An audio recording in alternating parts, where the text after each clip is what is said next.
নতুন বাজার মৎস্য ব্যবসায়ী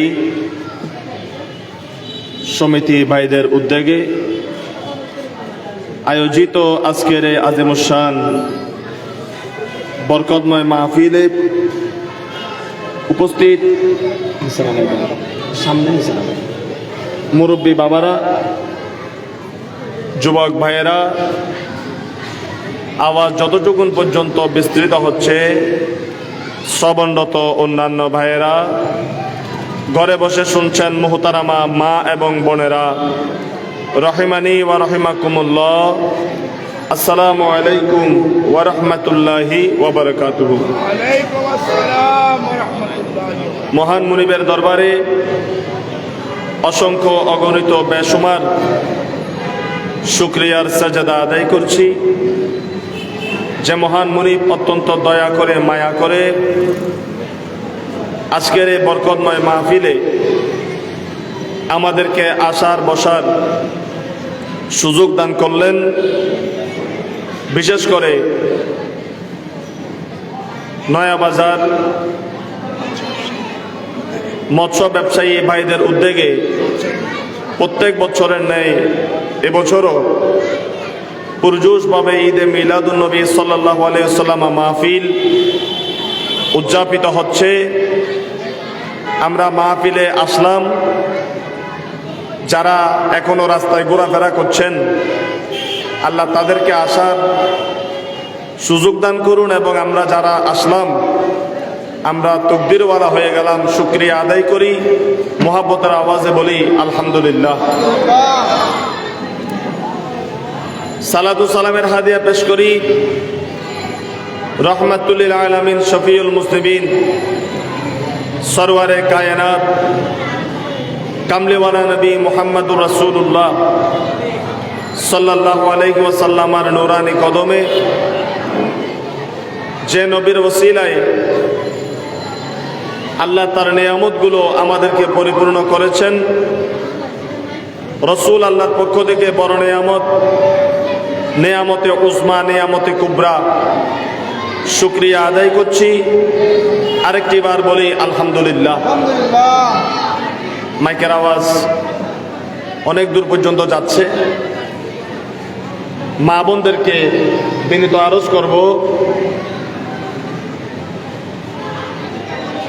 ঈদে মিলাদুন্নবী সাল্লাল্লাহু আলাইহি ওয়াসাল্লাম পুরুষরা যতটুকুন পালন করতেছে তার চেয়ে দ্বিগুণ বেশি পালন করা জরুরি মহিলাদের। কারণ আল্লাহ রসুল এসে মহিলাদেরকে যত নিয়ামত আজমত বরকত দিয়েছেন, আমার নবী যদি না আসতো এখনো পর্যন্ত নারীরা নির্যাতিত নিপীড়নের মধ্যে থাকতো। আমার রসুল আসার মাধ্যমে তাদেরকে সম্মান দেয়া হয়েছে, ইজ্জত দেয়া হয়েছে, বরকত দেওয়া হয়েছে। জোরে বলুন সুবহানাল্লাহ।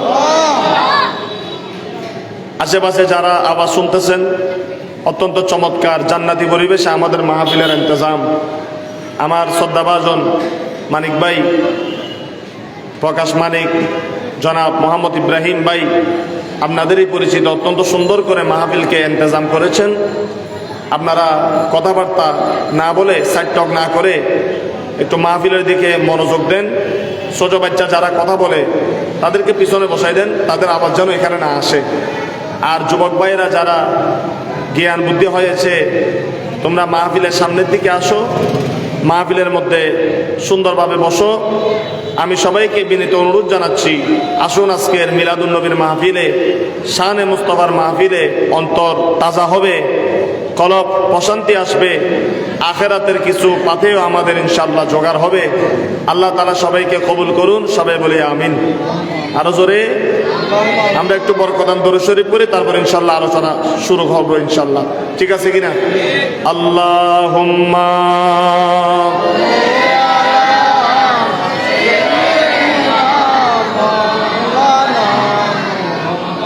ওয়ালা আলি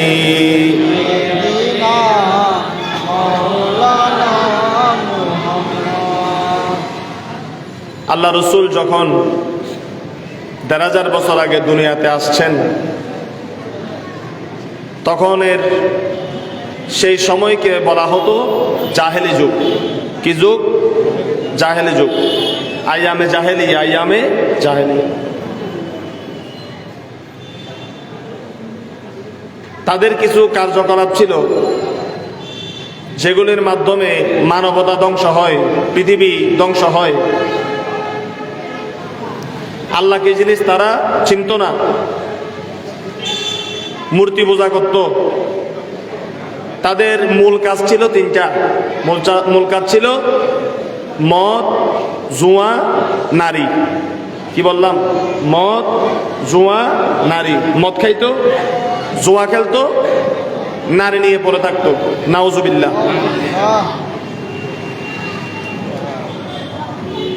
একদিন আমার রাসূল সাহাবে কিরামদেরকে বলতেছেন যে আমি রাসূল তোমাদেরকে এমন একটা কালিমার দাওয়াত দেই যে কালিমা একবার পড়লে তুমি কাফের থেকে মুসলমান হবে, মুমিন হবে, জীবনের সমস্ত গুনাহগুলি মাফ হয়ে যাবে। সুবহানাল্লাহ। এই কথা আপনাদের বিশ্বাস হয় কিনা? 1000 বছর মূর্তি পূজা কুফরি করলেও কালিমা পড়লে জীবনের গুনাহ কি হয়ে যায়? মাফ হয়ে যায়। একজন লোক পিছন থেকে এসে আমার নবীকে বলতেছেন যে ইয়া রাসূলুল্লাহ, আমি এমন গুনাহ করেছি কালিমা পড়লেও আমার মনে হয় আল্লাহ আমার গুনাহ মাফ করবে না। সুবহানাল্লাহ। এটা আশ্চর্য কথা না? সময় হলে শানে বেলায়েতের একটা ওয়াকিয়া আছে, আমি বলবো আপনাদের অবস্থা অনুযায়ী। আপনারা যদি শুনতে চান আমি বলবো, আর আপনারা যদি হজম করতে না পারেন আমিও কোনো রকম করে ছেড়ে দিব, অসুবিধা নেই ইনশাআল্লাহ। আমার নবী বলে, তুমি এমন কি কাজ করেছো? এই ছেলেরা, তোমাদের তো ওয়াজ শোনা না, ওয়াজ করার বয়স হয়েছে, কি বলি শোনো না। আমি বাবা ছোট হুজুর, আর কি বড় একটা গাড়ি নিয়ে আসতে পারি নাই, বড় পাগড়ি পরতে পারি নাই। ছোট হুজুর হইলেও একটু শোনো, কাজে আসবে। আলহামদুলিল্লাহ বলেন। আমার নবী বলেন, তুমি এমন কি কাজ করছো আমার এটা শোনা দরকার, যা কালিমা পড়লেও তোমার গুনাহ মাফ হবে না।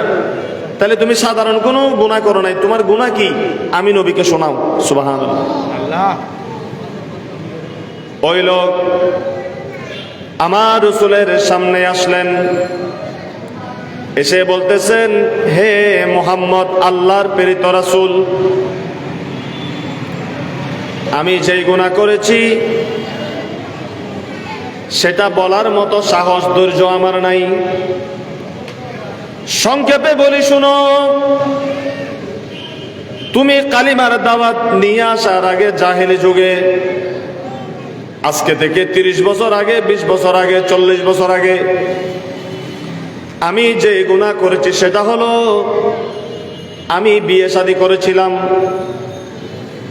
মানুষের ঘরে সন্তান হয়, সন্ততি হয়, পুরুষ হয়, নারী হয়।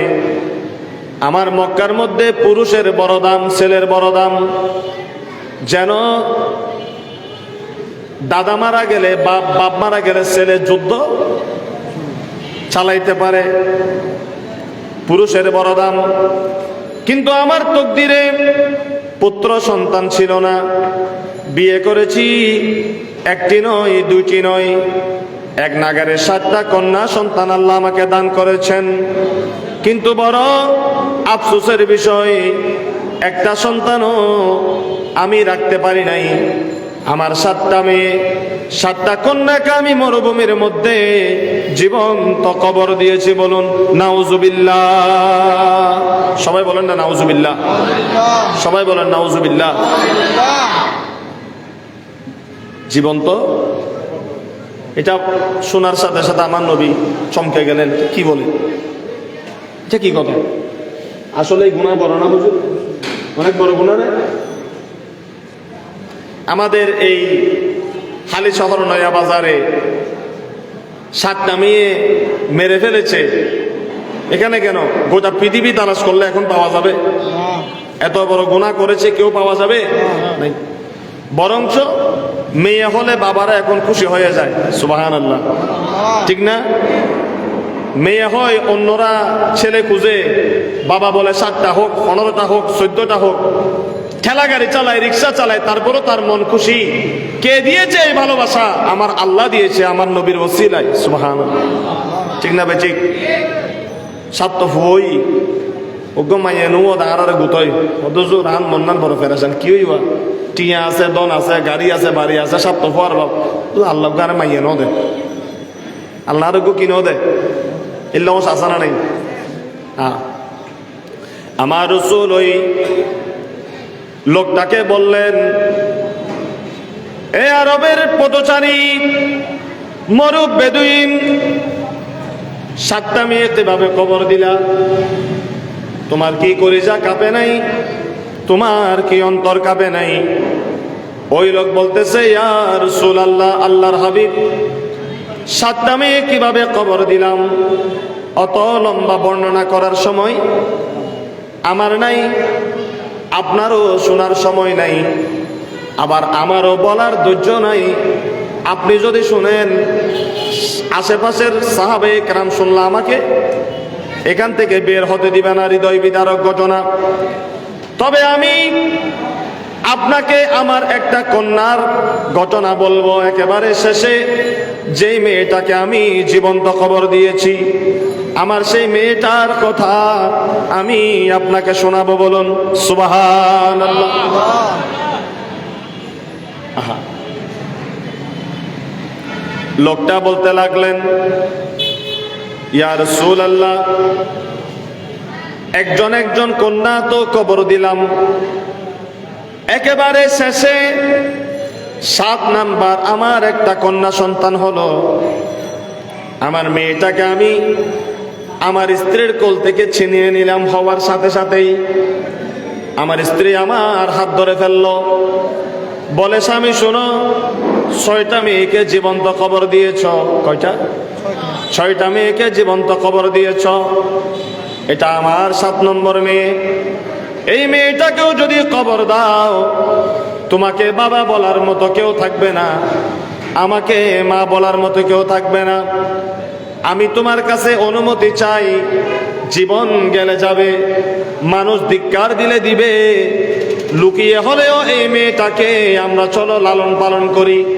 কমপক্ষে তোমাকে বাবা বলার জন্য, আমাকে মা বলার জন্য একটা সন্তান হলেও থাকবে। আমাদের অন্তর সিক্ত হবে। বলুন সুবহানাল্লাহ। একটা গর্ত করলো। কি করছে? গর্ত। ওই গর্তের মধ্যে রাতের বেলায় মেয়েটাকে বের করত, দিনের বেলায় গর্তের মধ্যে লুকিয়ে রাখত। কেন? কারণ ওই সময় মেয়েদেরকে জন্ম দেওয়া এটা প্রত্যেক মা বাবা কলঙ্ক মনে করত। নাউজুবিল্লাহ। যার ঘরে মেয়ে হয়েছে, মা বাবা মনে করত আমার ঘরে বরকত আর আসবে না, আর এজন্য কবর দিত। কারণ মেয়েগুলা যখন বড় হতো, তখন সেখানের মহাজনেরা গরিবের মেয়েগুলাকে মোহরানা ছাড়া বিয়ে করত। এখন বিয়ে করতে মোহরানা লাগে কি লাগে না? 10 লক্ষ টাকা, 20 লক্ষ টাকা, কমপক্ষে 5-4 লাখ টাকা মোহরানা। এটা হলো মেয়েদের অধিকার, মেয়েদের সম্মান। তখন সেটা দিত না। ফজর বেলায় বিয়ে করলে সন্ধ্যার সময় মেয়েদেরকে কি দিত? তালাক দিত। আজকে বিয়ে করলে আগামীকাল বাপের বাড়ি বাঁচাই দিত। এবং সেখানে যেই মেলা হতো, সেই মেলার মধ্যে মেলায় আনন্দ দেওয়ার জন্য মেয়েগুলাকে ধরে নিয়ে বা কিনে নিয়ে, অনেক গরিব দাসদাসীদেরকে কিনে নিয়ে তাদের পায়ের সাথে রশি বাঁধত, আরেকটা রশি ঘোড়ার পায়ের সাথে, উটের পায়ের সাথে লাগিয়ে দিত, উটটাকে চালিয়ে দিত, ঘোড়া দৌড়াইতো। এদিকে গরিব এই মেয়েটা, অসহায় এই নারীগুলা ঘোড়ার পিছনে রশির সাথে ঝুলতে থাকতো। ঘোড়া যেদিকে যাইতো, পাথরের সাথে, বালির সাথে, গাছের সাথে, বড় ছোট পাথরের সাথে ধাক্কা খেতে খেতে, বাড়ি খেতে খেতে এই মেয়েগুলার শরীরের চামড়া ছিঁড়ে যেত, গোস্ত খসে পড়তো, মাথা চূর্ণ বিচূর্ণ হয়ে যেত। আর ওই জাহেলি যুগের সেই মহাজনেরা সেই লোকগুলা দেখে দেখে হাসতো, মজা নিত। এজন্য কোনো মা বাবা চাইতো না মেয়ে লালন পালন করার জন্য। তারা বলতো, এই মেয়ে বড় হলে আমাদের জন্য সম্মান বয়ে আনবে না, এই মেয়েগুলাকে লালন পালন করা দরকার নাই। এই লাঞ্ছনা, এই নির্যাতন সহ্য না করার জন্য মেয়ে হওয়ার সাথে সাথেই ছোটবেলায় তাদেরকে জীবন্ত কবর দিত। নাউজুবিল্লাহ। মাইকটা ঠিক করো না, আমার রিপিট করতেছে কেন? হ্যাঁ, কাছের গোলা ছোট করো, বাইরের গোলা থাকে, কাছের গোলা ছোট করো। সালাতুন ইয়া কাছের গোলা ছোট করো, বাইরের গোলা ছোট করো। ইয়া রাসূলুল্লাহি উনজুর হালানা ইয়া হাবিবাল্লাহি ইসমা কলনা সালাতুন ইয়া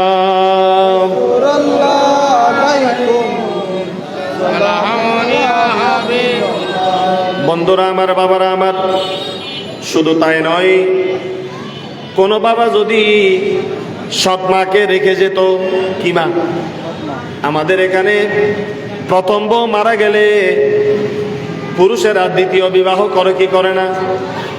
আগের ঘরের ছেলে দ্বিতীয় বাবার স্ত্রীকে কি বলে? সৎমা। কি বলে? ওই জাহেলি যুগে সৎমাকে বিয়ে করা জায়েজ ছিল না, তারা বানিয়ে নিয়েছে।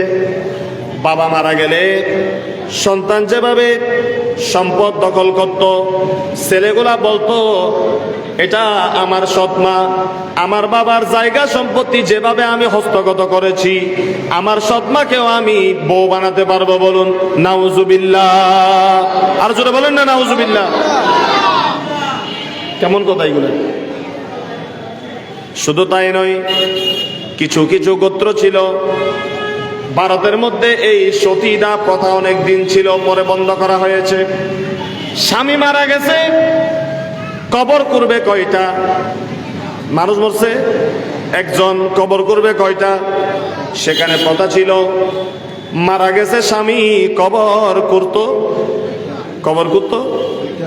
ওই স্বামীকে কবর দেওয়ার সাথে সাথে তার স্ত্রীকেও জীবন্ত কবর দিয়ে দিত, যেন স্বামীর সাথে স্ত্রীও যেন শেষ হয়ে যায়। বলুন নাউজুবিল্লাহ। এতক্ষণ পর্যন্ত যত কথা বললাম, এগুলা কি পুরুষের সমস্যা না নারীর সমস্যা? আমার রসুল আসলেন, রসুল বললেন সৎমাকে বিয়ে করা হারাম, সৎমাকে বিয়ে করা হারাম করলেন। এই পুরুষেরা যেভাবে সেভাবে নারীদেরকে বিয়ে করতে পারবে না, মোহরানা আদায় করতে হবে। ফানকিহু মা তাবা লাকুম মিনান নিসা, এই আয়াত দিয়ে মোহরানাকে ফরজ করা হয়েছে। মোহরানা লাগবে, বিবাহ দিতে কি লাগবে? মোহরানা লাগবে। বিয়েকে ফরজ করা হলো, মোহরানা ধার্য করা হলো। জীবন্ত মেয়ে এখন কি কবর দেওয়া হয়? মেয়েকে এখন জীবন্ত কবর দেয়? শুনছেন এই পর্যন্ত? তখন কবর দেয়া হতো। আমার রসুল আসলেন, মেয়েদেরকে জীবন্ত কবর দেয়া বন্ধ করলেন। জীবন্ত মেয়েদেরকে কবর দিতে পারবে না। বলুন সুবহানাল্লাহ। সতীদাহ প্রথা বন্ধ করলেন, যে মরবে তাকে কবর দাও, তার সাথে তার স্ত্রীকে কবর দিও না, নবী বন্ধ করে দিলেন। সুবহানাল্লাহ। শুধু তাই নয়, এভাবে করে একটা নয়, দুইটা নয়, অসংখ্য জায়গার মধ্যে নারীদেরকে আমার রসুল অধিকার দিয়েছে বেশি। বলুন সুবহান। আমরা কথা ছিলাম, ওই ব্যক্তি রসুলকে বলতেছেন, ইয়া রাসূলুল্লাহ, ধীরে ধীরে ধীরে ধীরে মেয়েটাকে বড় করলাম। 5 বছর চলে গেল, 4 বছর অতিক্রান্ত হয়ে গেল। 4 বছরে একটা মেয়ে পরিপূর্ণ মুখের আওয়াজ খুলে কথা বলতে পারে কি পারে না? 4 বছর পর বাবা বাজার থেকে আসার পর হঠাৎ করে একদিন মেয়ে ঘর থেকে বের হয়ে যখন বাবাকে জড়ায় ধরল, মক্কার কুরাইশেরা ওই সময়ের আরবের নিয়ম অনুযায়ী জাহেল যারা ছিল তারা তাকে জিজ্ঞাসা করলো, এই তোমার ঘরে মেয়ে কোত্থেকে? আমরা তো জানি তোমার কোনো কন্যা নাই, তোমার কোনো মেয়ে সন্তান নাই, তোমার ঘরে মেয়ে কোত্থেকে? ধরা পড়ে গেল। কি পড়ে গেল? তাকে তারা শর্ত দিল, আগামীকালকের মধ্যে তোমার মেয়েটাকে তুমি জীবন্ত কবর দিয়ে আসবে, জীবন্ত কবর দিয়ে আসবে। যদি এই গোত্রের মধ্যে, এই এলাকার মধ্যে তোমার মেয়েটাকে তুমি লালন পালন করো, তোমাদেরকে এলাকা থেকে বের করে দিব, তোমাদের সাথে আমরা কোনো ব্যবসা বাণিজ্য করব না, কাজকর্ম করব না, সব কি করে দিব? বন্ধ করে দিব। এই ঘোষণা যখন মেয়ের বাবাকে দেয়া হলো, কাকে? মেয়ের বাবাকে যখন দেয়া হলো, মেয়ের বাবা নিরুপায় হয়ে তাদেরকে যখন খাদ্য বন্ধ করে দেয়া হলো, ব্যবসা বাণিজ্য কেউ করতেছে না, এলাকার মধ্যে যখন তাদেরকে বয়কট করা হলো, কি লালন পালন করার কারণে? কি লালন পালন করার কারণে? মেয়ে সন্তান। ও আমার মা বোনেরা, ওয়াজ তো অনেকে করেছেন পুরুষ নিয়ে, আজকে একটু আপনাদের কথা বলি। আমার নবী আপনাদের জন্য কত বড় নিয়ামত, আল্লাহ আমার রসুলের ওসিলায় আপনাদেরকে কত নিয়ামত দিয়েছেন, বরকত দিয়েছেন। শুধুমাত্র কন্যা সন্তান লালন পালন করার কারণে তার সাথে কেউ লেনদেন করে না, কথাবার্তা বলে না, তাকে যখন বয়কট করে দিল, তাকে যখন দূরে তাড়িয়ে দিচ্ছে, বাবা নিরুপায় হয়ে সিদ্ধান্ত গ্রহণ করলেন, আগামী 2 দিনের মধ্যে আমি আমার মেয়েকে জীবন্ত কবর দিব। বলুন নাউজুবিল্লাহ। সবাই বলেন নাউজুবিল্লাহ। একটু খেয়াল করেন, আমরা বেশি রাত করব না। আমি বাবা বেশিক্ষণ দীর্ঘক্ষণ ওয়াজ করি না, অভ্যাস নাই, কিছুক্ষণ কথা বলবো, একটু মনোযোগ দেন। আল্লাহ কবুল করুন। আল্লাহুম্মা সাল্লি আলা নবিনা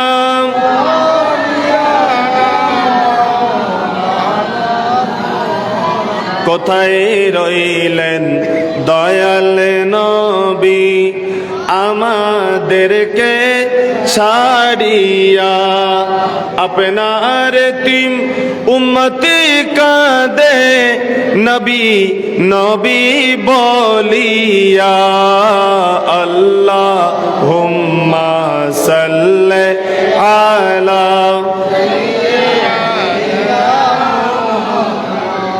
নবিনা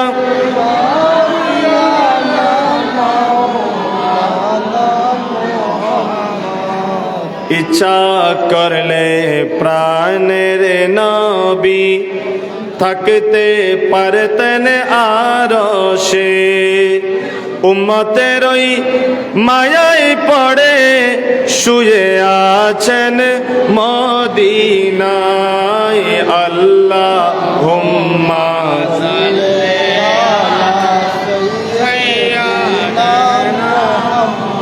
নবিনা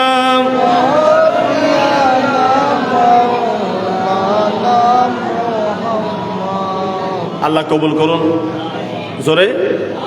পরের দিন ফজর বেলায় বাবা মরুভূমির মধ্যে গিয়ে একা একা গিয়ে সেই মরুভূমিতে একটা কবর খনন করেছে, একটা কবর খনন করল। জোহরের পরে নিজের স্ত্রীকে বলল, এই আমার স্ত্রী, আমার মেয়েটাকে একটু ভালো সুন্দর কাপড় চোপড় পরাইয়া দাও। মা জিজ্ঞাসা করে, কেন মেয়েকে সুন্দর কাপড় পরাবে, কোথায় নিয়ে যাবে? বাবা বলে, আমি একটু আমার মেয়েটাকে নিয়ে বেড়াতে যাব।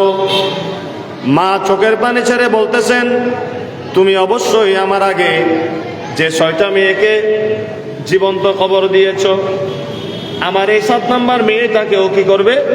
জীবন্ত কবর দিবে। চলো একটা কাজ করি, আমরা এই এলাকা ছেড়ে চলে যাই। ওই লোক বলতেছে, ঘর বাড়িঘর কোথায় গেলে ঠাই পাবো?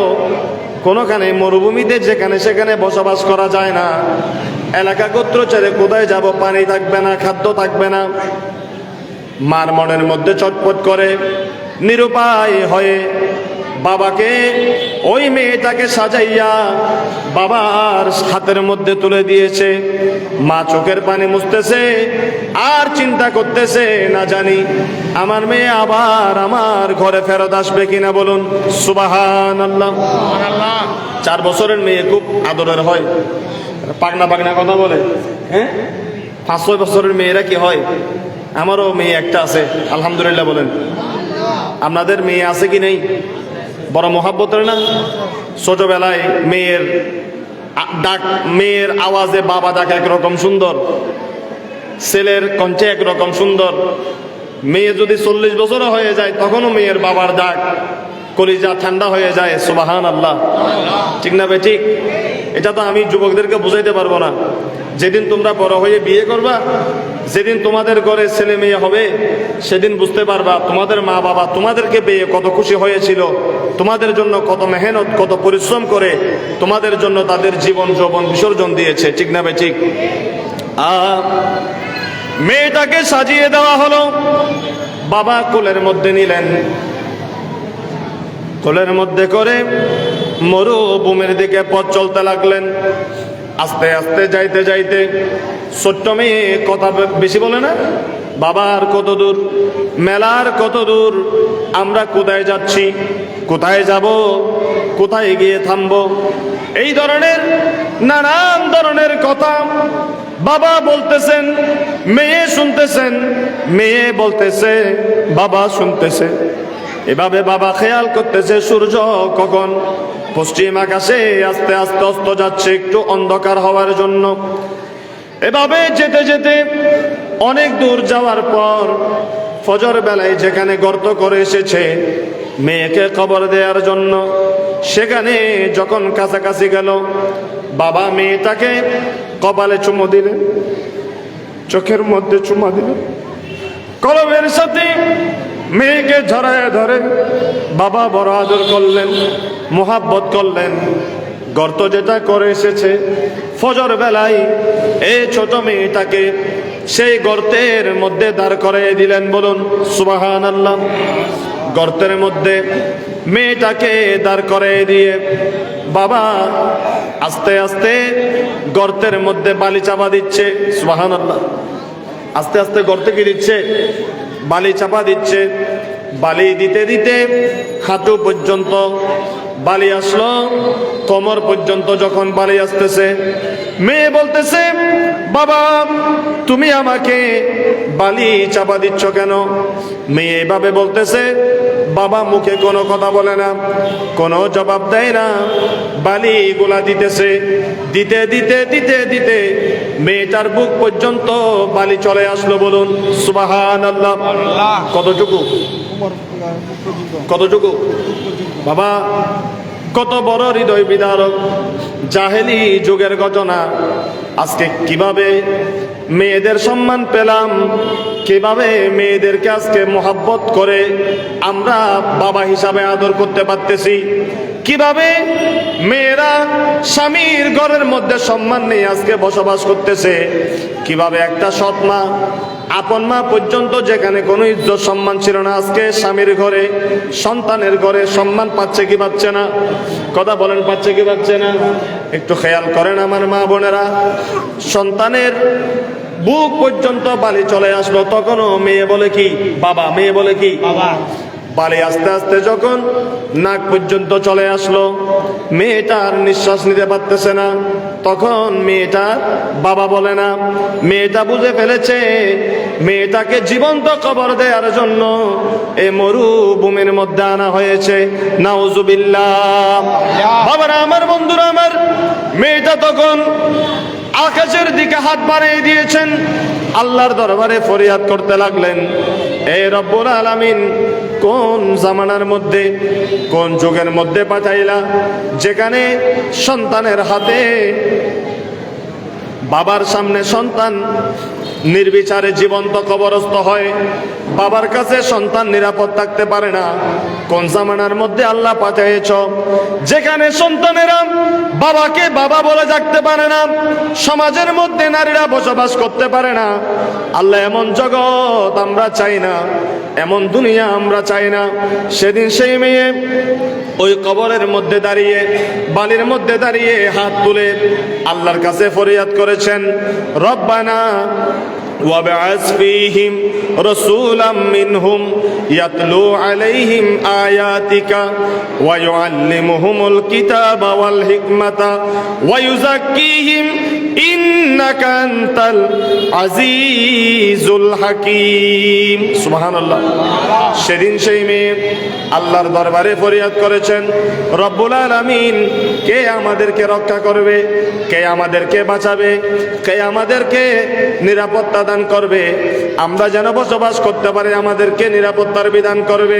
সেই মেয়ে আল্লাহকে বলেছেন, আল্লাহ এমন একজন নবী পাঠায়া দাও, এমন একজন রাসূল পাঠায়া দাও, তোমার পক্ষ থেকে জমিনের মধ্যে আসবে, আল্লাহ রব্বানা ওয়াবাস ফীহিম রাসূলাম মিনহুম ইয়াতলু আলাইহিম আয়াতিক। এই নবী এই বর্বর জাহেল মানুষগুলাকে তোমার কোরআন, তোমার আসমানি গ্রন্থ তেলাওয়াত করে শোনাবে।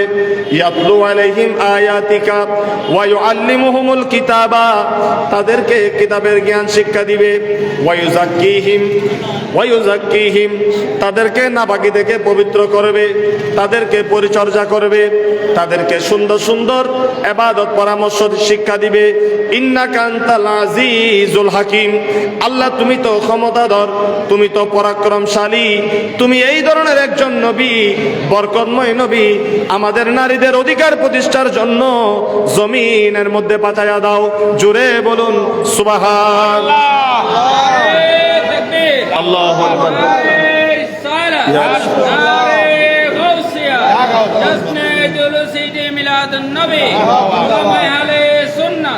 सबसे आला हमारा नबी, सबसे बाला आला हमारा, सबसे आला हमारा नबी, सबसे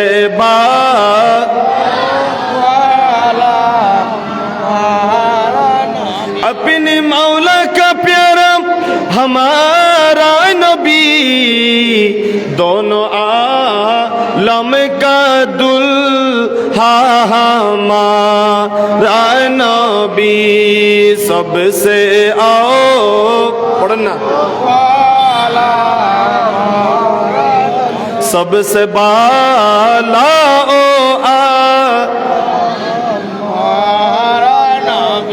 आसमान नहीं पर सब नबी रह गए, अर्श आज़म पे पहुंचा हमारा नबी, सबसे आओ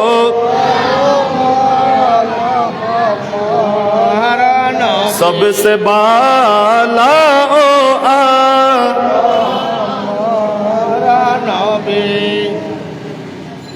আমার নবী এই লোকের মুখে এতক্ষণ এগুলা শুনলেন, আমার নবী অজরে কান্না করলেন।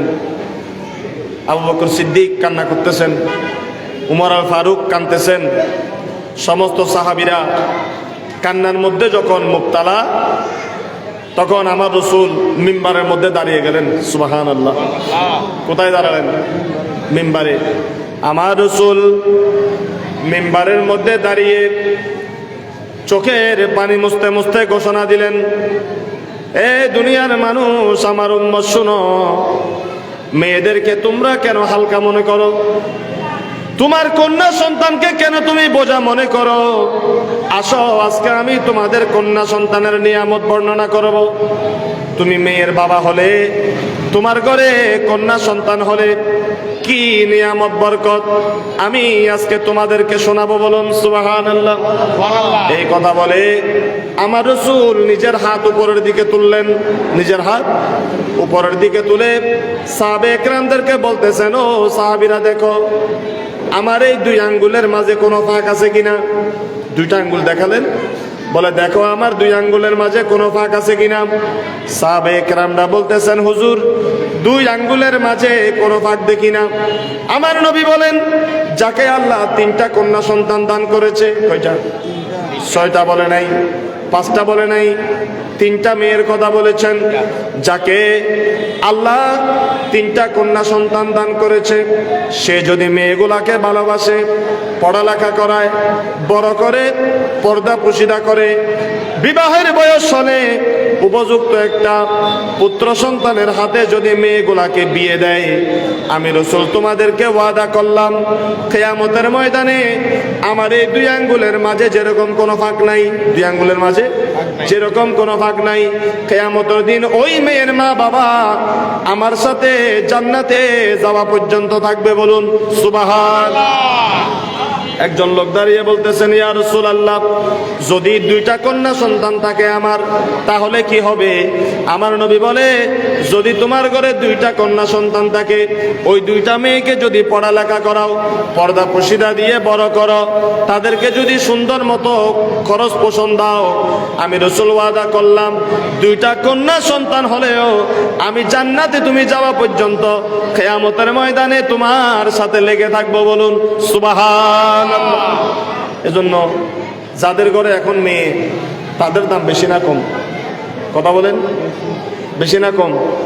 তাহলে মেয়ের বাবারা ভাগ্যবান না? কথা বলেন, মেয়ের বাবারা ভাগ্যবান না? তো এই যে মেয়েগুলাকে জীবন্ত খবর দিত, এই জীবন্ত খবর দেওয়া আমার রাসূল যে মেয়েদের শান বলে বন্ধ করলেন, এজন্য মিলাদুন্নবী মেয়েদের করা দরকার আছে কি নাই? মেয়েরা মিলাদুন্নবীতে অংশগ্রহণ করা দরকার আছে কি নাই? ছেলেরা টাকা পয়সা দেওয়ার পাশাপাশি মেয়েরাও ঈদে মিলাদুন্নবীর জন্য টাকা পয়সা দেওয়া দরকার আছে কি নাই? আমার মা বোনেরা যারা আলোচনা শুনতেছেন, গরিব হলেও একটা মুরগি জবে করে হলেও, একটা ছাগল জবে করে হলেও, কিছু যদি না থাকে 1 কেজি জিলাপি এনে হলেও, 1 কেজি খেজুর এনে হলেও, আপনি 2 রাকাত নফল নামাজ আদায় করে একটা রোজা রেখে হলেও আমার নবীকে স্মরণ করুন, আমার নবীর ওসিলায় আল্লাহর কাছে দোয়া প্রার্থনা করুন, আল্লাহর দরবারে শুকরিয়া আদায় করুন। আজকে যদি ঈদে মিলাদুন্নবী না হতো, 1500 বছর আগে আমার রাসূল যদি দুনিয়াতে না আসতো, ও আমার মা বোনেরা, এখনো আপনাদেরকে জীবন্ত কবর দেয়া হতো, এখনো আপনাদেরকে বিয়ে শাদীতে সম্মান দেওয়া হতো না, এখনো নারীদেরকে স্বামীর সাথে জীবন্ত কবর দেওয়া হতো, এখনো নারীদেরকে সন্তানেরা সৎমাকে বিয়ে করত।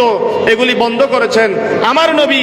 ঈদে মিলাদুন্নবী এসেছে, নবী জমিনের মধ্যে এসেছে, আপনারা অধিকার ফিরে পেয়েছেন। চিৎকার করে বলুন সুবহানাল্লাহ। ঠিক না বেঠিক?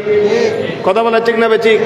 এজন্য আমি আপনাদেরকে বলবো, টাকা পয়সা যখন নিবেন মিলাদুন্নবী আসলে নবীর মাহফিলে একা দিবেন না, নিজের স্ত্রী থেকেও কিছু নিয়ে দিবেন। আপনার জন্য নবী যেরকম দয়া করেছেন, আপনার স্ত্রী মেয়েদের জন্য রাসূল পাক অত্যন্ত দয়া করেছেন। সুবহানাল্লাহ। এই কোনার বাচ্চাগুলাকে পিছনে পাঠাই দেন। সালাতুনিয়া তুলে দেন, তুলে দেন, আমি যা বলছি তা তুলে দেন, তুলে দাও, ওদেরকে তুলে দাও। বাবা পিছনে যাও। এই বাচ্চা, এই সব এই কোনার বাচ্চাগুলো পিছনে দেন। মুরব্বীরা যারা পিছন থেকে সামনে আসেন, মুরব্বীরা একটু সামনে আসেন। এই সব তুলে দাও। সালাতুনিয়া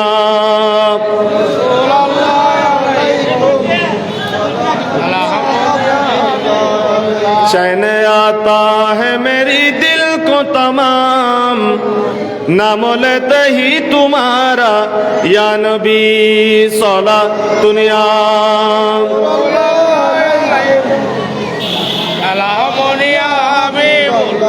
हर कैशक़े मुस्तफ़ा समन यूस, बारे बरदर गोशाए दामन यूस सला दुनिया।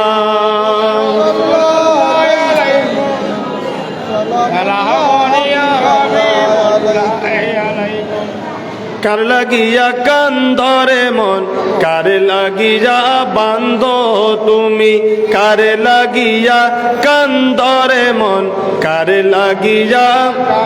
কেউ তো তোমার আপন হবে না, না না, যে জন হবে আপনা সেই তো মদিনা তোমার, যে জন হবে। এই দুনিয়ায় দয়াল নবী নিজের জন্য কাঁদে নাই, সারা জীবন কেঁদেছিলেন উম্মতের মায়ায়, উম্মতের মায়ায়। এখনো কাঁদেন তিনি, এখনো কাঁদেন তিনি, সোনার মদিনা যে জন হবে।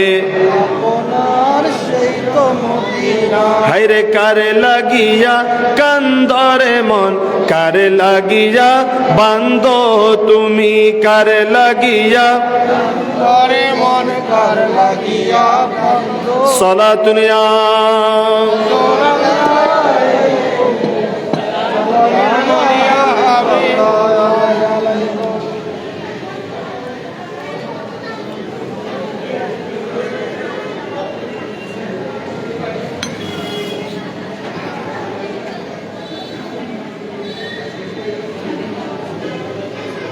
রসুল পাক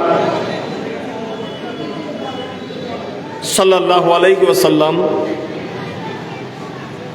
ওনার তাজিম, ওনার কি তাজিম, ওনার সম্মান সবার উপরে না? কথা বলেন, উপরে না নিচে? কিছু কথা বলতে চাচ্ছি, পরিবেশ পাচ্ছি না। কিছু কথা বলতে চাচ্ছি, কথা বলিও না। ওই পরিবেশ না দিলে বাড়ি কথা। ওটি দেখেন, ওটি মেডিকেলে ওটি আছে না, অপারেশন থিয়েটার, এখানে সবাই ঢুকতে পারে, সবাই ঢুকলে রুগী বাঁচবে। অপারেশন কিছু কথা আছে, এগুলা দিয়ে আমরা মানুষের হার্টের অপারেশন করি। ডাক্তারে করে কিসের অপারেশন? চামড়া উপরে। ইমানের একটা অপারেশন আছে। ইমান যখন দুর্বল হয়ে যায়, কলব যখন মরে যায়, তখন এগুলাতে কি করতে হয়? অপারেশন লাগে। চেষ্টা করতেছি কিন্তু পারতেছি না। আমি যেগুলি বলার জন্য এসেছি এগুলো এখনো কিছু বলি নেই, অবস্থাটা দেখতেছি। ছোট বাচ্চারা কথা বললে ওয়াজ করবো না, এগুলাকে বলছি হয় মাহফিলের বাইরে দেন, না একবারে পিছনে দেন। আপনারা কথা বুঝেন না, আপনারা কথা বুঝেন না। সলাতুনিয়া সালামুনিয়া হাবিবুল্লাহ আলাইকুম ইয়া রাসূলুল্লাহি উনজুর হালানা, ইয়া হাবিবাল্লাহি ইসমা ক্বালানা। সলাতুনিয়া রাসূলুল্লাহ আলাইকুম সালামুনিয়া হাবিবুল্লাহ আলাইকুম। একজন মানুষকে সম্মান করার জন্য, ভালোবাসার জন্য তাকে আগে চিনতে হবে, ঠিক না? না চিনলে, তার সম্পর্কে না বুঝলে ওনাকে ভালোবাসা যাবে? ওনার শান বর্ণনা করা যাবে? যাবে না। এমনি সবাই বলে লা ইলাহা ইল্লাল্লাহ মুহাম্মাদুর রাসূলুল্লাহ। মুহাম্মদকে আপনি চিনেন? গতানুগতিক কালেমা পড়ছেন, কিন্তু মুহাম্মদ সাল্লাল্লাহু আলাইহি ওয়াসাল্লাম কত বড় জাত, ওনার শান, ওনার মান, ওনার ইজ্জত। আমি তো সাধারণ, কত বড় বড় ওলি বুজুর্গ পর্যন্ত হয়রান হয়ে গেছে আমার নবীর শান, আমার নবীকে চিনার পর্যন্ত যেতে পারে নাই। সুবহানাল্লাহ। কেন যাইতে পারে নাই? কেন? ওয়া রাফা'না লাকা যিকরাক। সুবহানাল্লাহ। আল্লাহ বলে, ও দুনিয়ার হুজুরেরা, বুজুর্গ হিসাব, তোরা ওয়াজ করলে আমার নবীর কতটুকু করতে পারবি?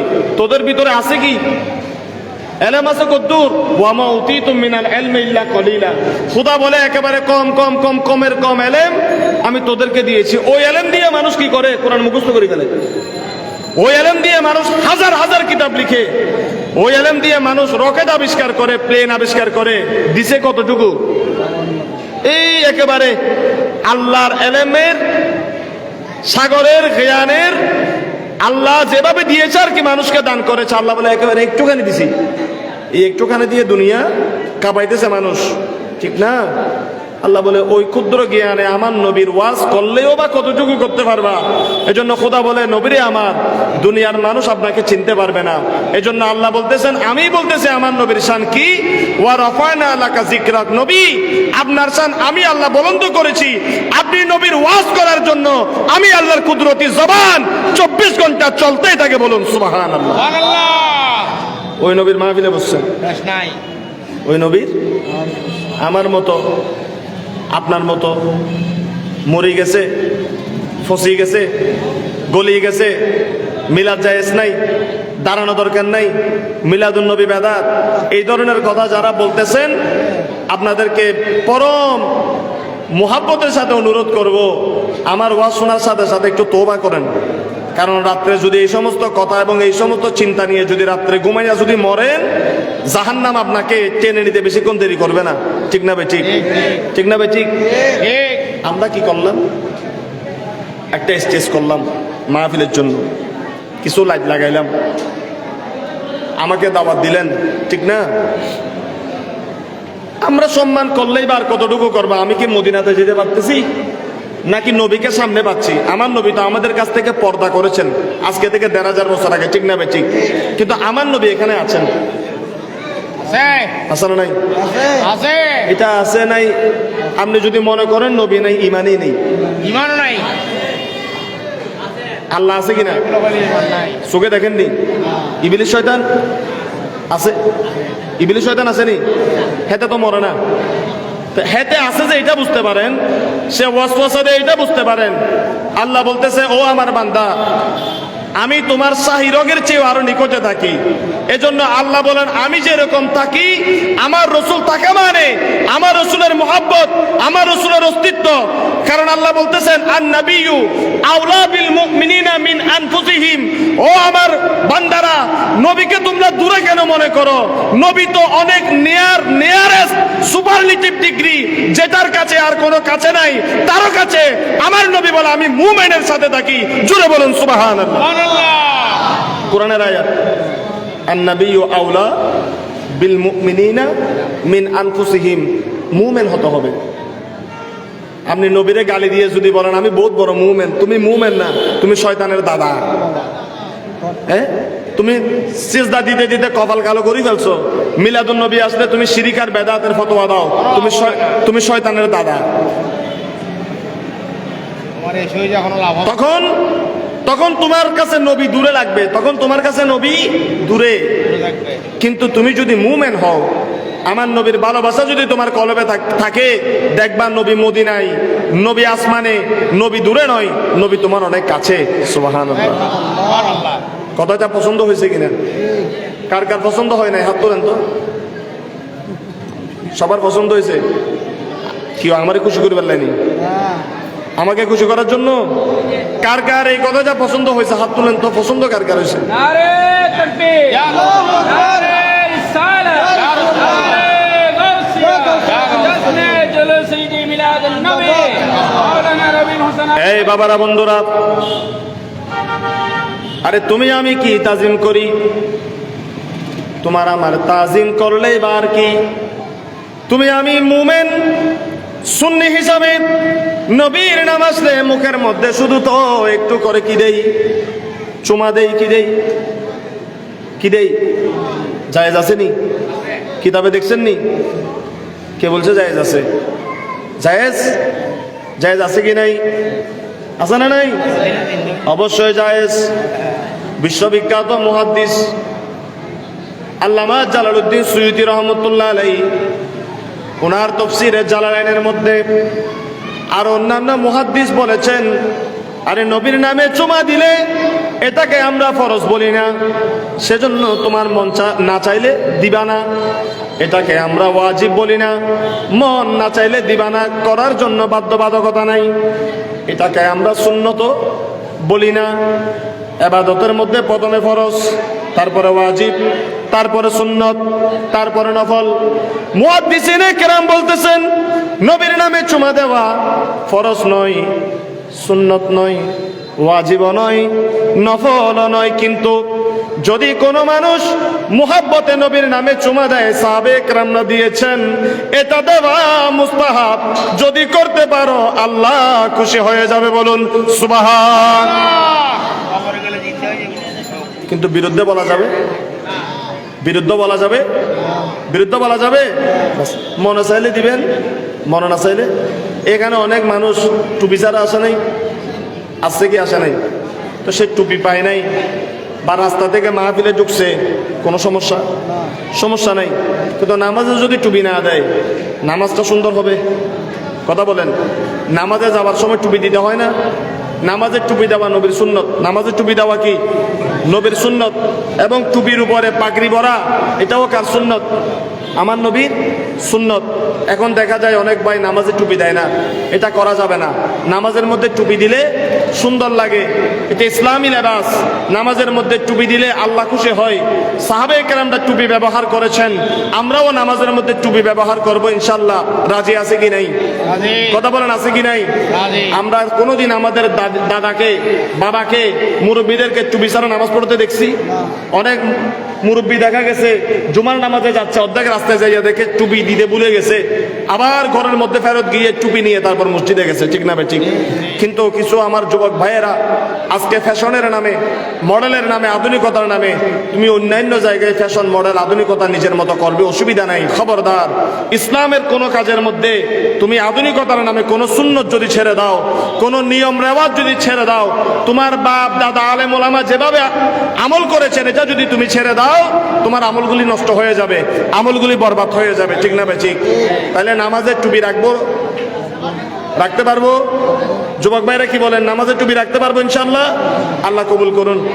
আরো জোরে দেখেন।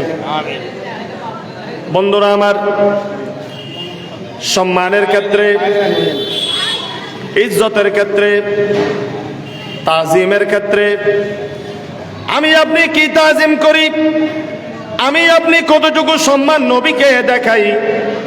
আচ্ছা, সাহাবায়ে কেরামদেরকে অনুসরণ করা জায়েজ আছে কিনা? আপনারা জুমার নামাজ পড়েন না? জুমার দিন হুজুরে ওয়াজ করে না? সাহাবায়ে কেরামদেরকে অনুসরণ করার জন্য কে বলেছেন? নবী বলেছেন। কে বলেছেন? আসহাবি কান নুজুম ইক্তাদাইতুম ইহতাদাইতুম। আমার সাহাবীরা আকাশের নক্ষত্রের মতো, আমার সাহাবীদেরকে যদি তোমরা অনুসরণ করো তোমরা পথভ্রষ্ট হবে না। কারণ আমার সাহাবীরা আমি নবীকে দেখে দেখে ইবাদত করেছে। বলুন সুবহান।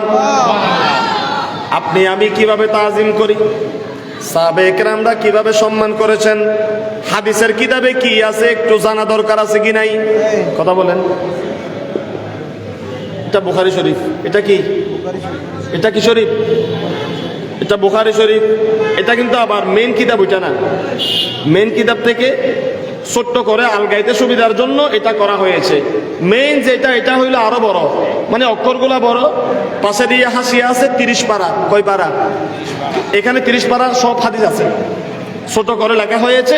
এখানের ভিতরে সব কি করা হয়েছে একত্রিত। এই বুখারী শরীফ থেকে একটা হাদিস শরীফ আপনাদেরকে শোনাচ্ছি। আমি এটা কোট করে আনছি সুবিধার্থে। সুবিধা হলে এখান থেকে একটা হাদিস শরীফ পরে আলোচনা শেষ করব। আপনারা থাকবেন না চলে যাবেন? আমি শুধু আমার ইব্রাহিম মানিক ভাইয়ের মোহাব্বতে এই মাহফিলটা নিয়েছি। আমার মসজিদ বেলোয়ার দিকেতে মাহফিল চলতেছে, কোনো রকম এদেরকে বিদায় দিয়ে এদিকে চলে আসছি। আগামীকালকে আবার 2টা মাহফিল, বুঝছেন? এভাবে আমাদের প্রোগ্রাম থাকে। একটু পরিবেশ না হলে আমরা আলোচনা ছেড়ে দেই, কিন্তু এখানে সারে যেতে পারবো না। আর যারা দাওয়াত দিছে, যারা করতেছে, সবাই মুহাব্বতের মানুষ। আলহামদুলিল্লাহ বলেন। আমি চাই আপনারা কিছু উপকৃত হন, একটু সময় কাটাই। রাজি আছেন তো? কারো খিদা লাগছে নি? ঘুম আসেনি? আল্লাহ, যারা আমরা এসেছি, এখনো যারা আসার পথে যাবো কি যাবো না চিন্তা করতেছেন, আল্লাহর ওয়াস্তে বাইরে আমার চিন্তার সময় নাই, মাহফিলের মধ্যে চলে আসুন। এখানে রহমত বর্ষণ হচ্ছে। সুবহানাল্লাহ। ঠিক না ভাই? ঠিক। বন্ধুরা আমার, সাহাবায়ে কেরামরা কিভাবে নবীকে তাজিম করেছে, দুনিয়ার কোন মৌলবী থেকে, মুফাসসির থেকে, মুহাদ্দিস থেকে শিখবো না। চলেন সাহাবীদের কাছ থেকে শিখি। সাহাবীরা নবীকে কেমন জানতেন, সাহাবীরা নবীকে কেমন মানতেন, সাহাবীরা নবীকে কতটুকুন পর্যন্ত সম্মান দিতেন। তারা যেভাবে করেছে সেভাবে যদি মানি তাহলে কি কোনো সমস্যা আছে? আমি মৌলবীর ভিতরে সমস্যা থাকতে পারে, কিন্তু সাহাবায়ে কেরামের ভিতরে কোনো ভেজাল নাই। কোনো ভেজাল নাই। ওই সাহাবায়ে কেরামের একটা ঘটনা, তাদের কর্মের কিছু বিষয়, যেই কথাটা ইমাম আবু আব্দুল্লাহ মুহাম্মদ ইবনে ইসমাইল বুখারী রহমতুল্লাহ আলাইহি ওনার কিতাবের মধ্যে নকল করেছেন, কিতাবের মধ্যে হাদিসখানা তুলেছেন সাহাবায়ে কেরামদের কাছ থেকে নিতে নিতে। বলুন সুবহানাল্লাহ। তিনি সেখানে বলতেছেন, আনিল মাসওয়ার ইবনে মাখরামাতা ওয়া মারওয়ান রাদিয়াল্লাহু আনহুমা ক্বালা, সবাই বলুন সুবহানাল্লাহ। সুবহানাল্লাহ। ইন্না উরওয়াতা জাআলা ইয়ারমুকা আসহাবিন নবী সাল্লাল্লাহু আলাইহি ওয়াসাল্লামা বিআইনাইহি, জোরে বলুন আল্লাহু আকবার। আল্লাহু আকবার। উরওয়া যিনি পরে মুসলমান হয়েছিলেন, তিনি এই কথাটা বর্ণনা করতেছেন। তিনি বলতেছেন, আমি একটা যুদ্ধ হওয়ার আগে, একটা যুদ্ধের আগে, কেউ কেউ বলেছেন উহুদের যুদ্ধ, কেউ কেউ বলেছেন এটা খন্দকের যুদ্ধ। কিসের যুদ্ধ? খন্দকের যুদ্ধ। এই যুদ্ধের প্রস্তুতি কাফেরেরাও নিচ্ছে, ইহুদিরাও নিচ্ছে, মুসলমানেরাও নিচ্ছে। মুসলমানদের গতিবিধি, মুসলমান কিভাবে যুদ্ধ করবে, মুসলমানদের পরিকল্পনার ভিতরে কি আছে, সেই গোপন বিষয়গুলা দেখার জন্য, জানার জন্য কাফেরদের পক্ষ থেকে একজন গোয়েন্দা নিয়োগ করা হলো। সেই গোয়েন্দা হলো হযরতে উরওয়া। হযরতে উরওয়া, সে গোয়েন্দার নাম হলো উরওয়া। তিনি এটা হাদিসটা মুসলমান হওয়ার পর কি করেছেন? বর্ণনা করেছেন। তিনি বলতেছেন, আমি গোয়েন্দার মতো পোশাক পরে ছদ্মবেশে, মুসলমান যেন আমাকে চিনতে না পারে, আমি আস্তে আস্তে আস্তে আস্তে যেখানে বসে মুসলমানেরা পরামর্শ করতেছে আগামীকাল যুদ্ধ কিভাবে হবে, কিভাবে করব, তাদের গোপন বিষয় জানার জন্য, কাফেরদেরকে সতর্ক করার জন্য আমি ছদ্মবেশে তাদের কাতারে, তাদের জামাতের ভিতরে ঢুকে গেলাম। সুবহানাল্লাহ। এতটুকু বুঝতে কোনো কষ্ট তো হয়নি। উরওয়া বলতেছেন, আমি সেখানে ঢুকে তাদের অবস্থা দেখতেছি, কে কি করতেছে। আমি দেখতেছি যুদ্ধের কথা এখনো শুরু হয় নাই। কি পরিকল্পনা, কি করবে কি করবে না, কি করবে কি করবে না, কারা কারা যুদ্ধ করবে, কিভাবে করবে, ওই কথা এখনো পর্যন্ত শুনি নাই। আমি দেখতে পেয়েছি কিছু বিষয় আমার চোখের মধ্যে ধরা পড়ল। ও কাফেরেরা শুনো, আমি যখন গেলাম, আমি তাদের তাঁবুর ভিতরে যখন ঢুকে গেলাম, চতুর্দিকে দেখলাম মুহাম্মদ সাল্লাল্লাহু আলাইহি সাল্লাম মাঝখানে বসা, তার চতুর্দিকে গোল করে অনেক সাহাবী সেখানে বসে আছে। বলুন সুবহানাল্লাহ। সুবহানাল্লাহ। আরো জোরে বলতে হবে, সুবহানাল্লাহ। আরো জোরে। সুবহানাল্লাহ। বন্ধুরা আমার, বাবারা আমার, উরওয়া বলতেছেন, আমি দেখতে পাইলাম হঠাৎ আমার রসুলের মুখের মধ্যে কিছু থুতু আসলো। থুতু কি? থুতু মুবারক। বলেন থুতু মুবারক। আমারগুলো হইলো কি? স্যাপ। থুতু নবীরগুলা হলো থুতু মুবারক। নবীরগুলা হলো কি? থুতু। মুবারক। আমাদের থুতু না পাক, নবীর থুতু পাক। পাক। আমি মাছি আর নূরের ওয়াজ করে আপনাদেরকে ভেজাল লাগাবো না। ওইটা চিন্তা করে নবীকে আপনি বুঝতে পারবেন না। ওইটা বড় বড় মুহাদ্দিসও কুল কিনারা পায় নাই, এখনো পাচ্ছে না। আপনি এতটুকু বুঝেন, আপনার তুতু নাপাক, নবীর তুতু পাক। নবীর তুতু পাক। ফাঁক কেন? কিয়ামতের দিন আল্লাহকে জিজ্ঞাসা করেন। এটা নিয়ে আমাকে প্রশ্ন করেন আপনি। সব প্রশ্নের জবাব কি আমি দিতে পারবো? হ্যাঁ। কুত্তা যদি আল্লাহরে সারা জীবন কয়, আল্লাহ তুমি আমারে কুত্তা বানাইছো কেন? আল্লাহ বলে, আমার মন চাইছে কুত্তা বানাইছি, কুত্তা বানাইছি, কুত্তা ওই থাক। আল্লাহ তুমি আমারে কুত্তা বানাইছো কেন, বাঘ বানাও নাই কেন? এই প্রশ্নের জবাব যদি কুত্তা যদি প্রত্যেকদিন মালিকেরে কয়, এরও মালিক তুমি আমারে প্রত্যেকদিন বন খাওয়াও, আমার একটা প্রশ্নের জবাব দাও, আমি কুত্তা হইলাম কেন, ওইটা বাঘ হইছে কেন? আমি কুত্তা হইলাম কেন, ওইটা বাঘ হইছে কেন? এটার জবাব কি মালিকে দিতে পারবে? এখন আপনার আমার তুতু কি নাপাক, নবীর তুতু ফাঁক কেন? খোদাকে জিজ্ঞাসা করেন, ওইটার জবাব অতটুকু জ্ঞান আমার মাথায়। পাক বলেছেন, আমার বিশ্বাস আমার নবীর তুতু মোবারক পাক। সুবহানাল্লাহ। পাক। এটাই আর ঈমান। এটাই ঈমান, এটাই কি? এবং এভাবে বিশ্বাস করার জন্যই কোরআনে বলা হয়েছে, আল্লাযীনা ইউমিনুনা বিল গায়ব। বলে সবকিছু দেখে বিশ্বাস করতে পারবি না। সারা জীবন ওয়াজ করে আমাদের অনেক ভাইরা জান্নাতেরও জান্নাতেরও জান্নাতেরও জাহান্নামেরও জাহান্নামেরও, জান্নাত জীবনে চোখে দেখছে না এতে, ওইটা তো বিশ্বাস করে, ওইটা বিশ্বাস করতে অসুবিধা হয় না। নবীর শান একটু কইলে হাতের মাথা খারাপ হয়ে যায়, কেমন কেমন লাগে, কি এখন বেদাতি হুজুর ধরে লই এসব বলে, কি বলে না? নাউজুবিল্লাহ বলেন না? বন্ধুরা আমার, বাবারা আমার, এই হাদিসে পাকে, এটা কোন জায়গার হাদিস? বুখারী শরীফের। কোন জায়গার হাদিস? হাদিসে কোনো সমস্যা আসেনি, কোনো বেজাল আসেনি? না না না। আর একটা হাদিস এখান থেকে খুলে পড়বো ইনশাল্লাহ, টেনশন নাই।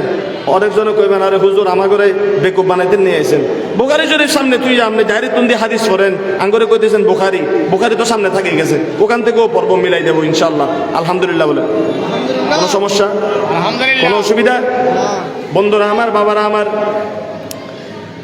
ওই ওরওয়া বলতেছেন আমি দেখলাম মুহাম্মদ সবাই বলেন সাল্লাল্লাহু আলাইহি ওয়াসাল্লাম মা তানাখামা রাসূলুল্লাহ সাল্লাল্লাহু আলাইহি ওয়াসাল্লাম আমি দেখতে পেলাম ওই নবীর মুখের মধ্যে জবানের মধ্যে যখন কোনো তুতু আসে আমাদের তুতু আসলে সেগুলা কি করি কথা বলে না পকেটে রাখেননি খাই আলাননি কি করেন ফেলে দেই আমাদের তুতুগুলা ফেলে দেই বরঞ্চ পরিষ্কার জায়গায় ফালাই না কেন নাপাক পরিবেশ নষ্ট হবে নালার মধ্যে ফালাই কেউ না দেখে মতো ফালাই পড়ুয়া বলতেছেন আমি দেখতে পেলাম তাঁবুর মধ্যে বালির উপরে একটা চাদরের উপর মুহাম্মদ বসা সবাই বলি সাল্লাল্লাহু আলাইহি ওয়াসাল্লাম ওই নবীর মুখের মধ্যে যখন কোনো থুতু আসে নবী যখন মুখ থেকে থুতুগুলা বালির দিকে বালির মধ্যে ফালানোর জন্য যখন ইচ্ছা করে আমরা যেরকম তুতু ফালাই নবীও কিন্তু তুতু মুবারক জমিনের মধ্যে নিক্ষেপ করে কিন্তু ওরা বলতেছেন আমি দেখলাম ভিন্ন চিত্র ওই নবী যখন মুখের মধ্যে তুতু মুবারক আসে তুতুগুলা যখন ফালানোর জন্য মরুভূমির দিকে যখন মুখ ঘুরিয়ে নেয় এবং তুতুগুলা যখন নিক্ষেপ করে আমি দেখি ইল্লা বাকাত ফি কাফি রাজুলিন মিনহুম আমি বড় আশ্চর্য হয়ে গেলাম আমি দেখি নবী যখন তুতু ফালানোর জন্য মুখ জমিনের দিকে নেয় ডানে বামে মুখ করে কোন না কোন সাহাবী এসে দেখি নবীর তুতুগুলা নেয়ার জন্য মানুষ টাকার জন্য তাবারুক নেয়ার জন্য খানার জন্য যেরকম হাত সামনের দিকে এগিয়ে দেয় আমি দেখতেছি এই নবীর তুতু মুবারক নেওয়ার জন্য সাহাবে একরামরা হাত সামনের দিকে বাড়িয়ে দেয় বলুন জোরে বলুন সুবহানাল্লাহ আল্লাহু আকবার বানাই বলছি বুখারী শরীফ যুবক ভাইদেরকে বলি আর বদির থাকিয়েন না আর অন্ধ থাকিয়েন না নবী কোন দরজার এই নবীর শান দেখেন তারপর বুঝতে পারবেন মিলাদুন নবী কি কার জন্য করতেছি সুবহানাল্লাহ সুবহানাল্লাহ মদিনা গেলে আউরুয়া বলে আরে মনকে বুঝাইতে পারতাম নবী কি মদিনা গেলে হ্যাঁ মনকে বুঝাইতে পারতাম থুতু নিয়ে যদি ধুয়ে ফেলতো থুতু নিছি ধুয়ে ফেলবো বা এখানে পড়তে দিলাম না আছে না আমরা অনেক জিনিস নোংরা না হওয়ার জন্য হাতে বা কিছুতে নিয়ে ফেলাই দিই না হ্যাঁ পড়ুয়া বলতেছে মনকে বুঝাইতে পারতাম যদি দেখতাম থুতুগুলা নিয়ে কোনো সাহাবী বাইরে ফেলে দিচ্ছে হাতটা গাছের মধ্যে পরিষ্কার করতেছে বালির মধ্যে পরিষ্কার করতেছে বলে না না না কিন্তু দেখতে পাচ্ছি ফাতালাকা বিহা ওয়াজহু ওয়া জিলদাহু দেখতেছে সাহাবীরা নবীর তুতু নিয়ে বালিতে রাখে না গাছের সাথে মালিশ করে না বরঞ্চ নবীর তুতু মুবারক তাদের চেহারার মধ্যে আর চামড়ার মধ্যে মালিশ করতেছে বলুন সুবহানাল্লাহ আল্লাহু আকবার কিরে ভাই এগুলা কোনো কথা চেহারাতে মালিশ করে আর কোথায় চামড়ার মধ্যে কেন কেন কারণ এই হাদিসের ব্যাখ্যার মধ্যে এসেছে নবীর তুতু মুবারক হলো শেফা আর নবীর তুতু মুবারক যে মালিশ করে তার শরীর থেকে মেশকে আম্বরের খুশবু বের হয় বলুন সুবহানাল্লাহ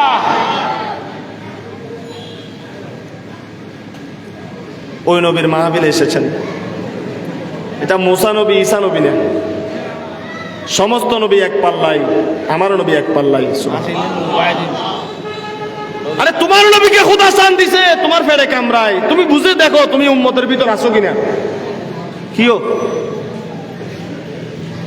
আমার এলাকার এমপি যদি মন্ত্রী হয় ভালো লাগবে না খুশির খবর না আমার এলাকার ছেলে যদি বিসিএস ক্যাডার হয় সচিবালয়ে যায় আমার খুশির খবর না? নবী আমার, আমি মুসা নবীর উম্মত নই, ঈসা নবীর উম্মত নই, আদম নবীর উম্মত না, মুহাম্মদ নবীর উম্মত। মুহাম্মদ নবীরে খোদা শান দিছে, তুমি শুনলে খারাপ লাগে? তুমি কি এই নবীর উম্মত? বলো, তুমি এই নবীর উম্মত বড় নবীর উম্মত। দাবি করতে পারবে? High high high.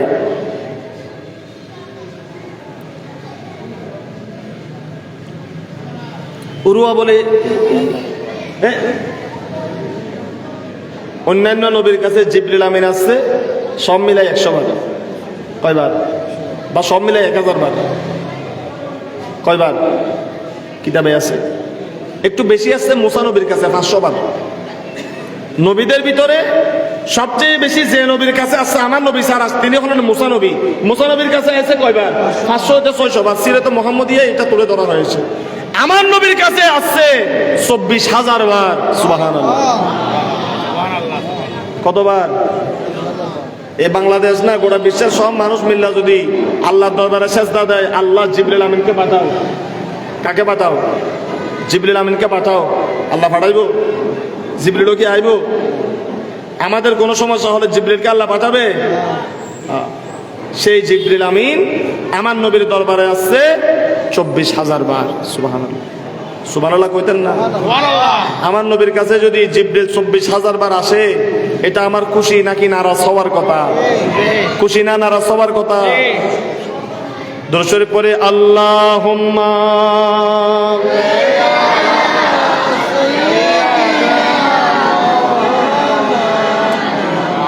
ওয়ালা আলি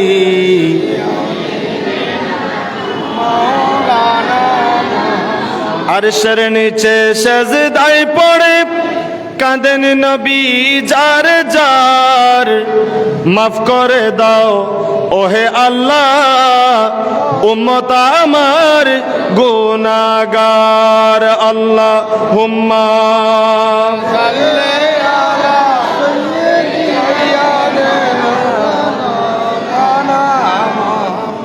ওয়ালা আলি সাইয়্যিদিনা মাওলানা মুহাম্মদ।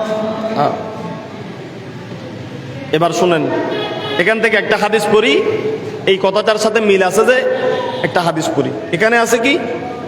ওরওয়া বলে শুধু তাই নয়, এতক্ষণ বললাম তো থুতুর কথা, তারপরে বলতেছেন শোনো, আমি আবার দেখলাম যখন নামাজের সময় হলো। কিসের সময়? নামাজের সময় হলো। নামাজের সময় দেখলাম আরেক কাজ কি?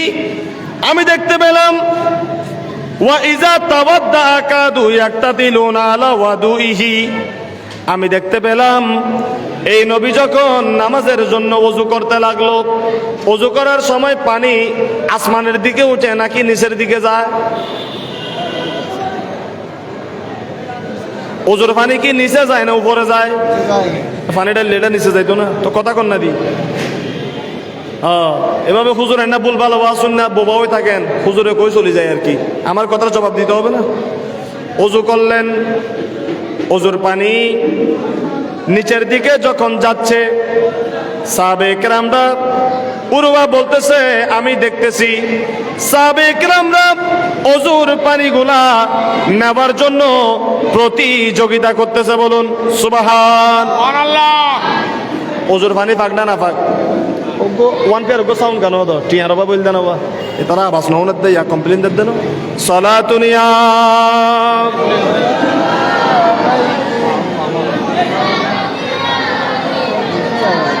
आपकी फुरकत ने मारा या नबी, दिल हुआ गुम से दो पारा या नबी साला दुनिया। ভিতরে নাই থাকলে দাও একটু আওয়াজ দাও। আমনিয়া হাবিবুল্লাহ আলাইকুম। আওয়াজ বাড়াই দেন হুজুর। আলহামদুলিল্লাহ বলেন, সবাই মারহাবা বলেন। তাহলে ওজুর পানি কি নাপাক? আর নবীর ওজুর পানি নেয়ার জন্য এর একটা একটারে কি করে যুদ্ধ করতেছে। কার? নবীর ওজুর পানি নেওয়ার জন্য, নবীর ওজুর পানি নেওয়ার জন্য। বাস এতটুকু রাখেন। তাহলে নবী কি আমার মতো? নবীর ওজুর পানি আর আমার ওজুর পানি বেশ কম আছে কি নাই? আপনার আমার ওজুর পানি সেগুলি নাপাক হয়ে যায়। আর রসুল পাক যখন ওযু করতেছে সেই ওযুর পানি শেফার জন্য, বরকতের জন্য, নেয়ার জন্য সাহাবে কেরামরা যুদ্ধ করতেছে। কে পাবে বলুন? সুবহানাল্লাহ। সুবহানাল্লাহ। এবার আসেন, এখানে একটা হাদিস দেখা যাচ্ছে কিরকম? হাদ্দাসানা মুহাম্মদ ইবনে আরআরাতা ক্বালা হাদ্দাসানি উমর ইবনে আবি যায়িদাতা আন আউন ইবনে আবি জুহাইফাতা আন আবিহি ক্বালা রাআইতু রাসূলুল্লাহ, সবাই বলেন সাল্লাল্লাহু আলাইহি ওয়াসাল্লাম, ফি কুব্বাতিন হামরা মিন আদামিন ওয়া রাআইতু বেলালান আখাযা ওযুআ রাসূলিল্লাহ সাল্লাল্লাহু আলাইহি ওয়াসাল্লাম। হাদিস বর্ণনা করতেছেন হযরতে আবু হুযায়ফা, তিনি তার বাবা থেকে, তার বাবা বলতেছেন আমি দেখেছি আল্লাহ রসুল একটা লাল তাঁবুর মধ্যে বিশ্রাম করতেছেন। একটা তাঁবু আর কি, চামড়ার একটা লাল তাঁবুর মধ্যে আল্লাহ রসুল বিশ্রাম করতেছেন। রসুল পাক ওযু করবেন, নামাজের সময় হলো, দেখতেছি হযরতে বেলাল একটা ওযু করার পাত্র নিয়ে আসলেন। ওযু করার একটা পাত্র নিয়ে আসলেন। রসুল ওযু করে সেই পাত্রের মধ্যে পানি রাখলেন। ওযু করে অনেক সময় আমরা পানিগুলা বাইরে না ফেলে একটা মগ দিয়ে, মনে করেন একটা পাত্রের মধ্যে ওযু করি না, সে কথা বলা হচ্ছে। ওযু করে একটা পাত্রের মধ্যে ব্যবহৃত ওযুর পানিগুলা রাখা হলো। যে পানিটা আমরা করলে কি নাপাক, রসুলও ওযু করেছেন। যাই হোক, বলতেছে হযরতে বেলাল রাদিয়াল্লাহু তাআলা আনহু এই ওযুর পানিগুলা নিয়ে আসলেন, সাহাবে একরামের সামনে দিয়ে যাচ্ছেন। সাহাবে একরামরা যখন দেখতেছে এগুলা রসুলের কিসের পানি? কিসের পানি? ওযুর পানি। আমার কথা না, বুখারীর হাদিস। বানাই বলতেছি? বানাই বলতেছি? এই ছেলেরা, বানাই বলতেছি? হাদিস কোথায়? বুখারীতে সহিহ আছে না? হাদিস সহিহ আছে কিনা? যে সমস্ত মানুষেরা ফেসবুকের মধ্যে বসে বসে, মসজিদের বারান্দায় দাঁড়িয়ে দাঁড়িয়ে নবীর বিরুদ্ধে কথা বলো, নবীর মিলাদুন নবীর বিরুদ্ধে কথা বলো, নবীর সম্মানের বিরুদ্ধে কথা বলো, তোমরা চেয়ে দেখো বুখারীতে হাদিস এসেছে, তাহলে হাদিস ঠিক আছে না? কোনো সন্দেহ আছে? কোনো গন্ডগোল আছে? নাই নাই নাই। সেখানে দেখা যাচ্ছে বেলালের ওযুর পানির পাত্র যখন হাতের মধ্যে করে নিয়ে যাচ্ছে, তখন তিনি বলেন আমি দেখতেছি ওয়া রাআইতুন নাসা ইয়াবতাদিরুনা যাকাল ওযুআ, নবীর ওই পানিগুলার উপর সবাই ঝাঁপিয়ে পড়লো, বালতি থেকে তারা কারাকারি করতে লাগলো, নবীর ওযুর পানি কে নিতে পারে বলুন? সুবহানাল্লাহ। আরো জোরে সুবহানাল্লাহ। তারপর বলা হচ্ছে ফামান আসাবা মিনহু শাইয়ান, যারা কিছু পাইছে, যারা কিছু পেয়েছে তারা তো পেয়ে গেল, তারা তো ব্যবহার করতেছে। আর যারা নবীর ওযুর পানি পায় নাই, তামাসসাহা বিহি ওয়ামান লাম ইউসিব মিনহু শাইয়ান আখাযা মিন বালালিন ইয়াদি সাহিবিহি। আরে শোনো শোনো, এই কথাটা বলার জন্য কিতাব খোলা। যারা পানি পেয়েছে তারা তো মুখের মধ্যে মালিশ করতেছে, কেউ পান করতেছে, খেয়ে ফেলতেছে, কেউ বুকের মধ্যে মালিশ করতেছে। আর যারা পানি পায় নাই, যারা পেয়েছে, তাদের হাত ভিজে আছে কি নেই? সাহাবী বলে আরে ভাই আমি তো পাইলাম না, তোমার হাতটা একটু দাও। যে পানি পায় নাই, যে সাহাবী পানি পেয়েছে, যে পায় নাই, না পানে বালা যে পেয়েছে তার ভিজা হাতটা নিয়ে তার চোখের মধ্যে, মুখের মধ্যে, বুকের মধ্যে মালিশ করতেছে নবীর ওযুর পানির বরকত নেওয়ার জন্য। সুবহানাল্লাহ। এই মিয়া আমার কর্নের আছে কই দিছি বেড়া, এবার তুই মানলে মান, না মানলে না মান, তোর বিষয়। কি বলেন? আমি বাজার বসাইছি, আমার মৎস্য ব্যবসায়ীর ভাই এরা মাছের ব্যবসা করে, মাছের বাজার মাছ তুলে। আমি আজকে আমার নবীর হাদিস খুলে, আমার নবীর শান, আমার নবীর প্রেমে বাজারের প্রেমের হাদিস শুনাইলাম। যে মিয়ার মনে প্রেম আছে নিয়ে যাবি, যে মিয়ার মনে বিষ আছে নবীর জন্য রাখি যাবি, তোরে হিলাইয়া হিলাইয়া গুতাইয়া গুতাইয়া খাওয়ানো আমার দরকার নাই। যে চিনে সে কিনে নিয়ে যাবে। যে চিনে সে, আমি কি তোরা হান্দাইয়া গুতাইয়া দিমুনি? এভাবে গুতাইয়া দেওয়ার জন্য আল্লাহও নিষেধ করেছেন। আল্লাহ বলতেছেন, নবী বলতেছেন, ও আমার আলেমেরা, আমার ওয়ারিসেরা, ওয়া মা আলাইনা ইল্লাল বালাগ, আল্লাহর কথা, আমি নবীর কথা তাদের কানের ডগা পর্যন্ত ছাড়ে দিবি। মনে চাইলে মানবে, মনে না চাইলে মানবে না। আল্লাহ বুঝার তৌফিক দান করুক। বাস আমরা এতক্ষণ পর্যন্ত রসুল পাকের শান, রসুল পাকের ইজ্জত, এহতারাম এগুলোর উপর কথা শুনেছি। আল্লাহ আমাদেরকে বোঝার তৌফিক দান করুন। অনেক ভাইয়েরা দূর দূরান্ত থেকে এসেছেন, আপনারা যারা মাহফিলের মধ্যে এসেছেন, টাকা দিয়েছেন, পয়সা দিয়েছেন, আল্লাহ সবাইকে কবুল করুন। আরো জোরে, আর কিছুক্ষণ কি শুনবেন নি ওয়াজ না শেষ করে দেন? শেষ হয়ে গেছে তো, 11:30। আল্লাহুম্মা সাল্লি আলা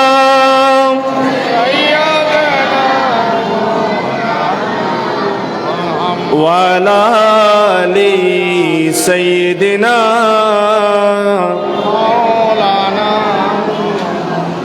নবীর তুতুর ভিতরে বরকত আছে কি নাই? হাতের মধ্যে বরকত আছে কি নাই? আমার নবী খন্দকের যুদ্ধে, এটাও বুখারী শরীফের হাদিস, এই খন্দকের যুদ্ধ সাহাবীরা পাথর ভাঙতেছে। কি ভাঙতেছে? পাথর। হঠাৎ একটা পাথর পাওয়া গেছে, এই পাথরটা এরা বাইরে দিতেছে কিন্তু ভাঙতে পারে না। সুবহানাল্লাহ। পাথর বাইরে দেওয়ার পরও কি ভাঙে না। আমার নবীকে সংবাদ পাঠালেন, ইয়া রাসূলুল্লাহ, আমরা অনেকক্ষণ চেষ্টা করেছি পাথর ভাঙার জন্য, অনেক জোরে পিটাই, পাথর ভাঙে না। পাথর তাদের শক্তি নবীর শক্তি কি এক? কথা বলেন। আমার নবী বের হলেন, তাঁবু থেকে বের হয়ে হাতের মধ্যে হাতুড়ি নিলেন।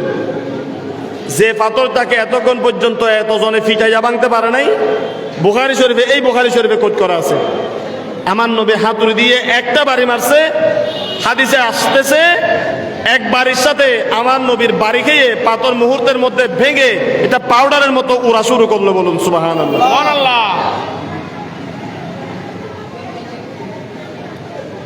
নবী যখন পাথর ভাঙতে গেলেন, সেখানে একজন সাহাবী ছিল, হযরতে জাবের। তিনি দেখতেছেন নবী পেটের মধ্যে পাথর বাঁধছে, কারণ 3 দিন পর্যন্ত কোনো খানা নাই। সুবহানাল্লাহ। 3 দিন পর্যন্ত কোনো খানা নাই। জাবের পেটে কি বাঁধছে? পাথর। কথা বুঝতেছে? কথা বোঝা যায়? হযরতে জাবের আমার রসুলের কাছে গেলেন, গিয়ে নবীর অবস্থা দেখলেন, মনটা ভেঙে গেল। বিবির কাছে দৌড় দিয়ে গেলেন, বিবিকে গিয়ে জিজ্ঞাসা করে, তোমার কাছে কি আছে? আমি দেখে এসেছি আমার রসুল আজকে 3 দিন পর্যন্ত উপবাস, পেটের মধ্যে একটা পাথর বেঁধেছে। পেটের মধ্যে। ইসলাম এত সহজে আসে নাই। আমরা তো হুজুরেরা পাইলে কাপড় খুলে দি খাই। হ্যাঁ, হুজুরদের ভিতরেও কতগুলা খাদক হুজুর আছে। কি হুজুর? খাদক বুঝেননি? পাইলে সব সাবার করি গেলা। আছে না নেই? ভেজাল সব জায়গায় আছে রে ভাই, ভেজাল ছাড়া কোনো জায়গা নাই। রসুল পাক ইসলাম প্রচার করতেছেন, পেটের মধ্যে পাথর বেঁধেছেন। পেটের মধ্যে পাথর দেখে জাবের বিবিকে বলতেছেন, ঘরে কি আছে? বিবি বলতেছেন, একটা ছাগলের বাচ্চা আছে, একটা বকরির বাচ্চা।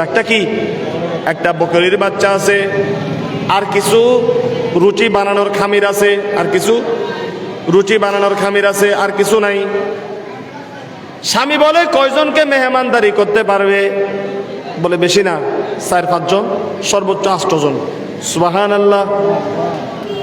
জাবের বলে, ঠিক আছে, তুমি 7-8 জন, 10 জন মানুষের খাদ্যের ব্যবস্থা করো। আমি গিয়ে গোপনে নবীর কানে গিয়ে একটু দাওয়াত দিয়ে আসি। বলুন সুবহানাল্লাহ। যে পয়সাওয়ালা সে টাকডুল ফিরাইয়া কি দেয়? দাওয়াত দেয় না? আমি একটা কথা বলি, আমরা সবাই নবীর প্রেমিক না?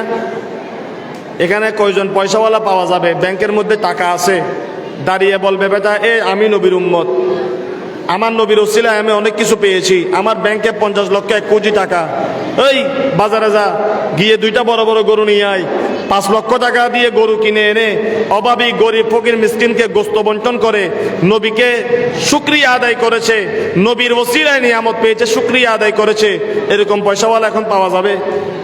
আছে? এমনি সবাই নবীর উম্মত। আর আমাদের মৌলবীর কথা যদি বলেন, আমরা গোড়া মাছ আসলে টাকা শুধু নিই আর ব্যাংকে ঢুকাই, ফেডে ঢুকাই। আমাদের ভিতর কয়জন মৌলবী পাওয়া যাবে? হুজুর আমি এনে বা নবী চিনেন, আপনি তো নবী চিনেন, আপনি কি আদৌ একটা ছাগল জবাই করে আমার নবীর জন্য মিলাদুন নবী করছেন? আমরা কয়জন হুজুর জবাব দিতে পারবো? এমনি সবাই আশেকে রসুল, আশেকে রসুল না, সব আশেকে বিরিয়ানি, সব আশেকে কি বলেন না, আশেকে কি? এগুলা লজ্জাজনক কথা। পিকনিক পার্টি করি চাঁদা তুলে তুলে টেবিল বসাইয়া, ঠিক না ভাই? ঠিক। আর কথা জবাব দেন না, এটা মিলাদুন নবীর নিয়ম নয়। মিলাদুন নবীর দরকার ছিল প্রতিযোগিতা করা। আমি আমার নবীর জন্য 10 লক্ষ দিব, 20 লক্ষ দিব, 50 লক্ষ দিব। ওই উম্মত নাই, বরং কেউ যখন করে কয় বেদাত। এগুলা মানুষ করেনি, বেদাত, শিরিক। কিন্তু নিজের ছেলেকে কনভেনশনের মধ্যে কোটি টাকা খরচ করে বেহায়া মেয়ে নিয়ে এসে কবরস্থান মানে না, মসজিদ মানে না, টাকডোল পিটাইয়া বাদ্যযন্ত্র বাজাইয়া গোটা রাত বেহায়াপনা করে লক্ষ লক্ষ টাকা সেখানে নষ্ট করে। সেখানে ফতোয়া দেওয়ার জন্য মৌলবীর মিম্বারে কোনো কথা বলে না। মিলাদুন নবী যখন করি, নবীর জন্য যখন খরচ করি, পয়সাওয়ালা বলে এগুলা কি দরকার, আর যাদের মনে নবীর মহব্বত নাই তারা বলে এগুলা শিরিক আর বেদাত। এরকম বলে কি বলে না? কথা বলেন, এটা নিয়ম না। এজন্য ঈদে মিলাদুন নবী সাল্লাল্লাহু আলাইহি সাল্লাম যখন করবেন, মন খুলে দিবেন। কি বেটা 500 টাকা নেস, 5000 টাকা নিবে, আমি রিক্সা চালাই দিব। আল্লাহর কসম করে বলি, অনেক দান সদকা অনেক জায়গায় দিয়েছেন। নিজের নবীর জন্য যদি খরচ করতে পারেন, খোদা বলতেছেন কুল বিফাদলিল্লাহি ওয়া বিরহমাতিহি ফাবিযালিকা ফালিয়াফরাহু। আল্লাহ বলতেছেন 1500 বছর আগে তোদেরকে নবী দিয়েছি, দয়া করেছি, ইহসান করেছি, নিয়ামত পাওয়ার কারণে খুশি উদযাপন কর। আল্লাহ খুশি কিভাবে হব? আল্লাহ বলে নবীর জন্য গরু জবাই কর, উট জবাই কর, মিলাদুন নবী কর, খতমে কোরআনের ব্যবস্থা কর, গরিব দুঃখীকে খাওয়ানোর ব্যবস্থা কর, খুশি উদযাপন কর। নবীর জন্য যদি খরচ করস, আমি আল্লাহ খুশি হয়ে যাব। চিৎকার করে বলুন সুবহানাল্লাহ। সুবহানাল্লাহ। হুয়া খায়রুম মিম্মা ইয়াসমাউন। আমার নবীর জন্য যেটা তুমি খরচ করবা, সেই খরচটাই হলো আমি আল্লাহর কাছে উত্তম খরচ। সুবহানাল্লাহ। বুঝলে বুঝবাটা, না বুঝলে যাইয়াতে সাদা দিয়ে 1 কাপ চা খাই ফেলবেন, দেখবেন মাথাটা ঠান্ডা হয়ে যাবে। ঠিক না ভাই? ঠিক। আমার কাজ ওষুধ খাওয়া, কি দিয়া বানাইছে মেডিসিন আমি বুঝবো না। হাজিরানে কারাম। তো জাবের ওই জন্য বলতেছে, জাবের নবীর কাছে গিয়ে কানে কানে বলে, হুজুর 7-8 জন লোকের খাইতে পারবে, আপনি একটু আমার ঘরে আসিয়েন, দাওয়াত। সুবহানাল্লাহ। আর জোরে বলেন সুবহানাল্লাহ। আচ্ছা, আমার রসুলকে দাওয়াত দেওয়ার জন্য হযরতে জাবের গেলেন। কানে কানে বলতেছেন, হুজুর আমি কিছু খানার ব্যবস্থা করেছি, একটা বকরি আর কিছু রুটি আছে খামির বানানোর জন্য। আমার রসুল বলেন, বকরির বাচ্চা না? সুবহানাল্লাহ। বলে হ্যাঁ, একটা বকরির বাচ্চা আছে। নবী বলে, তোমার স্ত্রীকে গিয়ে খবর দাও, গোস্তটা চুলার উপরে দেওয়ার জন্য বকরির ছাগলের গোস্তটা একটা বড় ডেকচির মধ্যে দিতে বলবে, ডেকচির উপরে রেখে দিতে বলবে, আগুন জ্বলতে থাকবে। রুটিগুলা বানিয়ে উপরে একটা ঢাকনা দিয়ে রেখে দিবা। আর তোমার স্ত্রীকে বলবে, আমি নবী যতক্ষণ পর্যন্ত না আসি ততক্ষণ পর্যন্ত যেন কেউ খাদ্যের ডেকচির উপরের ছানিটা যেন উপরে না তুলে। বলুন সুবহানাল্লাহ। কথা বুঝতেছেন আপনারা? কথা বোঝা যায়? আল্লাহ রসুল ঘরে আসলেন, যেখানে গোস্ত রান্না করা হয়েছে সেই গোস্তের ঢাকনাটা একটু করে তুললেন। রসুল কিছু বরকতময় ইসিম পরে সেই গোস্তের মধ্যে থুতু দিলেন। বলুন সুবহানাল্লাহ। আপনি আমি তরকারিতে থুতু দিলে বাইরের মানুষে খাবে? বাইরের মানুষে খাইব না? তুই সব ফদি ইঞ্জেকশন মেদে দিলি, মানুষের দিয়ে তো যাবে, হতে কিজি হতে না কিজি দে সব দিয়ে হতে। আপনি খাবেন? চানা পাক হয়ে যাবে।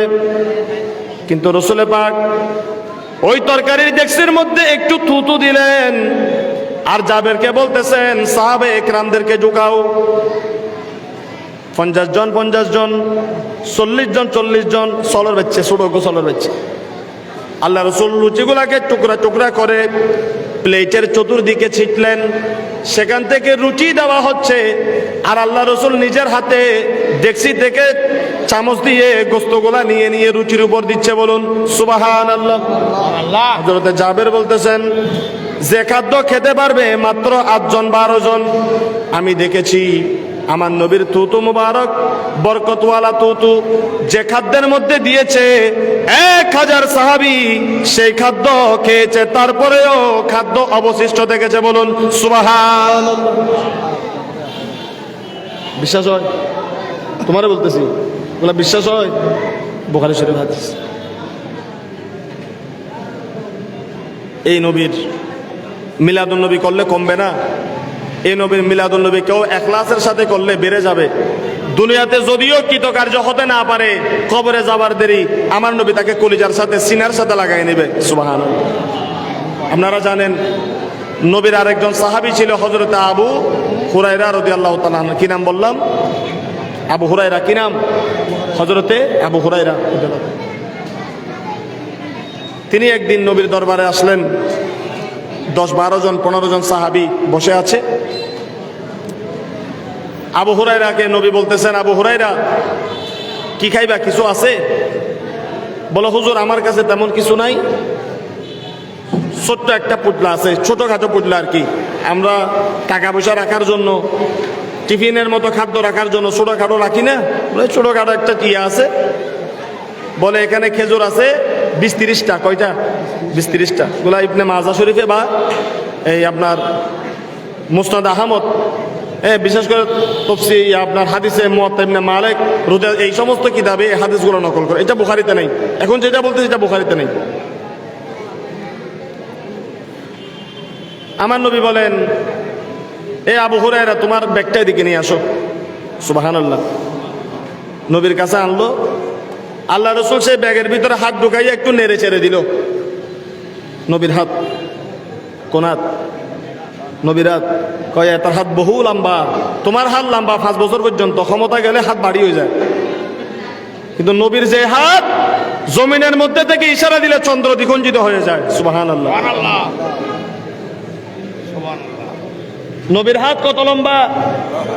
এখানে বসে সূর্যকে যদি বলে ডুবে গেছে সূর্য, বলে ও সূর্য আবার উঠে যায়। ডুবন্ত সূর্য উঠে যায়। বুঝেন নাই কথা? আল্লাহর নবী খেজুর গাছের ভিতরে সেই খেজুরের মধ্যে নেড়ে চেড়ে ব্যাগটা দিয়ে দিলেন। আবু হুরায়রাকে বলতেছেন, আবু হুরায়রা এই ব্যাগ কোনোদিন উপর করে তুমি ঢালবা না, এরকম উপর করে ঢালবা না। ভিতরে খেজুর ছিল কয়টা? 30টা। 20-30টা খেজুর। আবু হুরায়রাকে নবী বলতেছে সাহাবীদেরকে দাওয়াত দাও। 10 জন সাহাবী ঢুকছে, যেখানে খেজুর ছিল 30টা। আবু হুরায়রা বলে আমি নবীর হাত নেড়ে দেওয়া বরকতের ব্যাগের ভিতর থেকে এক মুষ্টি করে করে 1 জন 2 জন নয় 450 জন সাহাবীকে সেখান থেকে আমি খেজুর খাওয়াইছি। সুবহানাল্লাহ বলবে না তো? সুবহানাল্লাহ। আরো জোরে বলেন।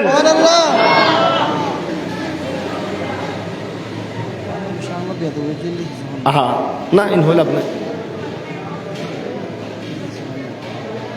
আবু হুরায়রা বলতেছেন এই ব্যাগ আমার নবী আমার কাছ থেকে নেয় নাই। আমার নবী ইন্তেকাল করলেন, আমি সব সময় এই ব্যাগটা আমার কোমরের সাথে বেঁধে রাখতাম। যখন খিদা হতো অন্যান্য মানুষ টাকা দিয়ে খেজুর কিনে খাইতো, আর আমি শুধু হাত ঢুকিয়ে সেই ব্যাগ থেকে খাইতাম, কোনোদিন খেজুর শেষ হতো না। সুবহানাল্লাহ। বলে কেমন খাইছি? বলে কতদিন খেয়েছি শোনো। আমার নবী ইন্তেকাল করলেন, তাহলে নবীর জামানায় কিছুদিন খাইছে? নবীর জামানায় খেলাম 2 বছর। আবু বকর সিদ্দিক রাদিয়াল্লাহু তাআলা আনহু খেলাফতে আসলেন 2.5 বছর। সিদ্দিক আকবরের খেলাফত 2.5 বছর খেয়েছি। কোন পুটলা? যে পুল্লাতে ছিল খেজুর কয়টা? মাত্র 30টা। সিদ্দিক আকবরের 2.5 বছর খেলাম, তারপরে ক্ষমতায় আসলো ওমর আল ফারুক 10 বছর। ওই 10 বছরও খেয়েছি কোত্থেকে? ওই পুল্লা থেকে। তারপরে উমর আল ফারুকের খেলাফত ছিল 12 বছর। 12 বছরও খেয়েছি ওই পুল্লা থেকে। তাইলে কয় বছর হয়েছে? 12 বছর, 10 বছর, 22 বছর, মোট 25 বছর। যেদিন উসমান গনি যেদিন শাহাদত বরণ করেছেন, আমি ওই থলেটা ওসমান গনি শাহাদতের সময় মানুষের দৌড়াদৌড়ির মধ্যে সেই ব্যাগটা হারিয়ে ফেলেছি। মুহাদ্দিসিনে কেরাম বলতেছেন, যেই ব্যাগের মধ্যে মাত্র 30টা খেজুর ছিল, আবু হুরায়রা বলতেছে 25 বছর ওই ব্যাগটা থেকে আমি খেজুর খেয়েছি, শুধু নিজে খাই নাই, সাথে যখন কেউ থাকতো তাকেও সেখান থেকে খাওয়াইছি। মুহাদ্দিসিনে কেরামরা বলতেছেন 1 মণ 2 মণ নয়, অসংখ্য মনের পর মন খেজুর সেই ব্যাগ থেকে আমি খেয়েছি, আমার নবীর দেওয়া বরকতের খেজুর থেকে। বলুন সুবহানাল্লাহ। এজন্য নবীর মুজিজার কোনো সীমা শেষ আছে? নবীর মুজিজার কোনো শেষ আছে? নাই। আল্লাহ বুঝার তৌফিক দান করুন। আল্লাহুম্মা দরুদ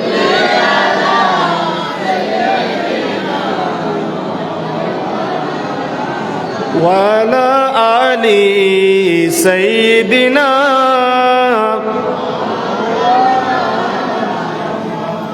বাস, আমি আর কথা দীর্ঘ না করি। আপনারা যারা দূর দূরান্ত থেকে এসেছেন, আপনারা ভাগ্যবান। দেখেন, ক্ষণস্থায়ী হায়াত কোনো বেশি না। গতকালকে আমার একটা ভাই মসজিদেই ইন্তেকাল করেছে। 2টো ছোট ছোট ছেলে মেয়ে রেখে মারা গেছে। সবাই বলে ইন্না লিল্লাহি ওয়া ইন্না ইলাইহি রাজিউন। আমার মসজিদের মুসল্লি আর কি, বয়স বেশি হয় নাই, এই 32-33 এরকম বয়স। তো আপনাদেরকে এই কথা বলবো, সময় কম, আমাদের সময় কম। রাসূলের পাকের ভালোবাসা এটা ঈমানের অংশ। ঈমানের কি অংশ? নবীর মুহাব্বত নাই, ইমানের অঙ্গ। ঈমান থাকবে না। বুখারী শরীফের হাদিস। ওমর আল ফারুক একদিন নবীকে বলতেছেন, হুজুর আমি আপনাকে ভালোবাসি, তবে আমার জানের চেয়ে বেশি না, কারণ আমার জান আমার কাছে প্রিয়, সবার জান সবার কাছে প্রিয়। ডাইরেক্ট এভাবেই কোন ওমর আল ফারুকের বলে, হুজুর আমি আপনাকে ভালোবাসি সবার চেয়ে বেশি, কিন্তু আমার জানের চেয়ে বেশি না। আমার নবী সরাসরি ওমর আল ফারুককে বললেন, তুমি ইমানদার হও নাই, তুমি ইমানদার। ওমর আল ফারুক তারপর আমার নবীর দিকে চেয়ে আবার বলতেছেন, হুজুর এখন আমি আমার জানের চেয়েও আপনাকে বেশি ভালোবাসি। সুবহানাল্লাহ। আমার নবী বলতেছেন, আল আন উমর, তুমি এখন পরিপূর্ণ ইমানদার হয়েছো। সুবহানাল্লাহ। বুখারী শরীফের হাদিস। তো আমরা যারা নবীর মিলাদের জন্য 500 টাকা খরচ করলে 6 বার বলি, আমরা টাকাকে ভালোবাসি নাকি নবীকে ভালোবাসি? নবীর জন্য সব বিলীন করে দিবেন। সিদ্দিক আকবর করেছেন, জান্নাতের মেহমান হয়েছে। উমর আল ফারুক করেছেন, জান্নাতের মেহমান হয়েছে। মিলাদুন নবীর জন্য, রসুলের আদর্শ বাস্তবায়নের জন্য, নবীর দেখানো পথে মতে টাকা পয়সা খরচ করতে কার্পণ্য করবেন না। যেটা আপনি খেয়ে পায়খানা করেছেন ওইটা নষ্ট হয়েছে, যেটা ফকিরকে দিবেন 10 টাকা 20 টাকা, ওইটা আল্লাহর কাছে জমা। একটা মসজিদে কাজ চলতেছে, মসজিদে দিবেন, এটা আল্লাহর কাছে জমা।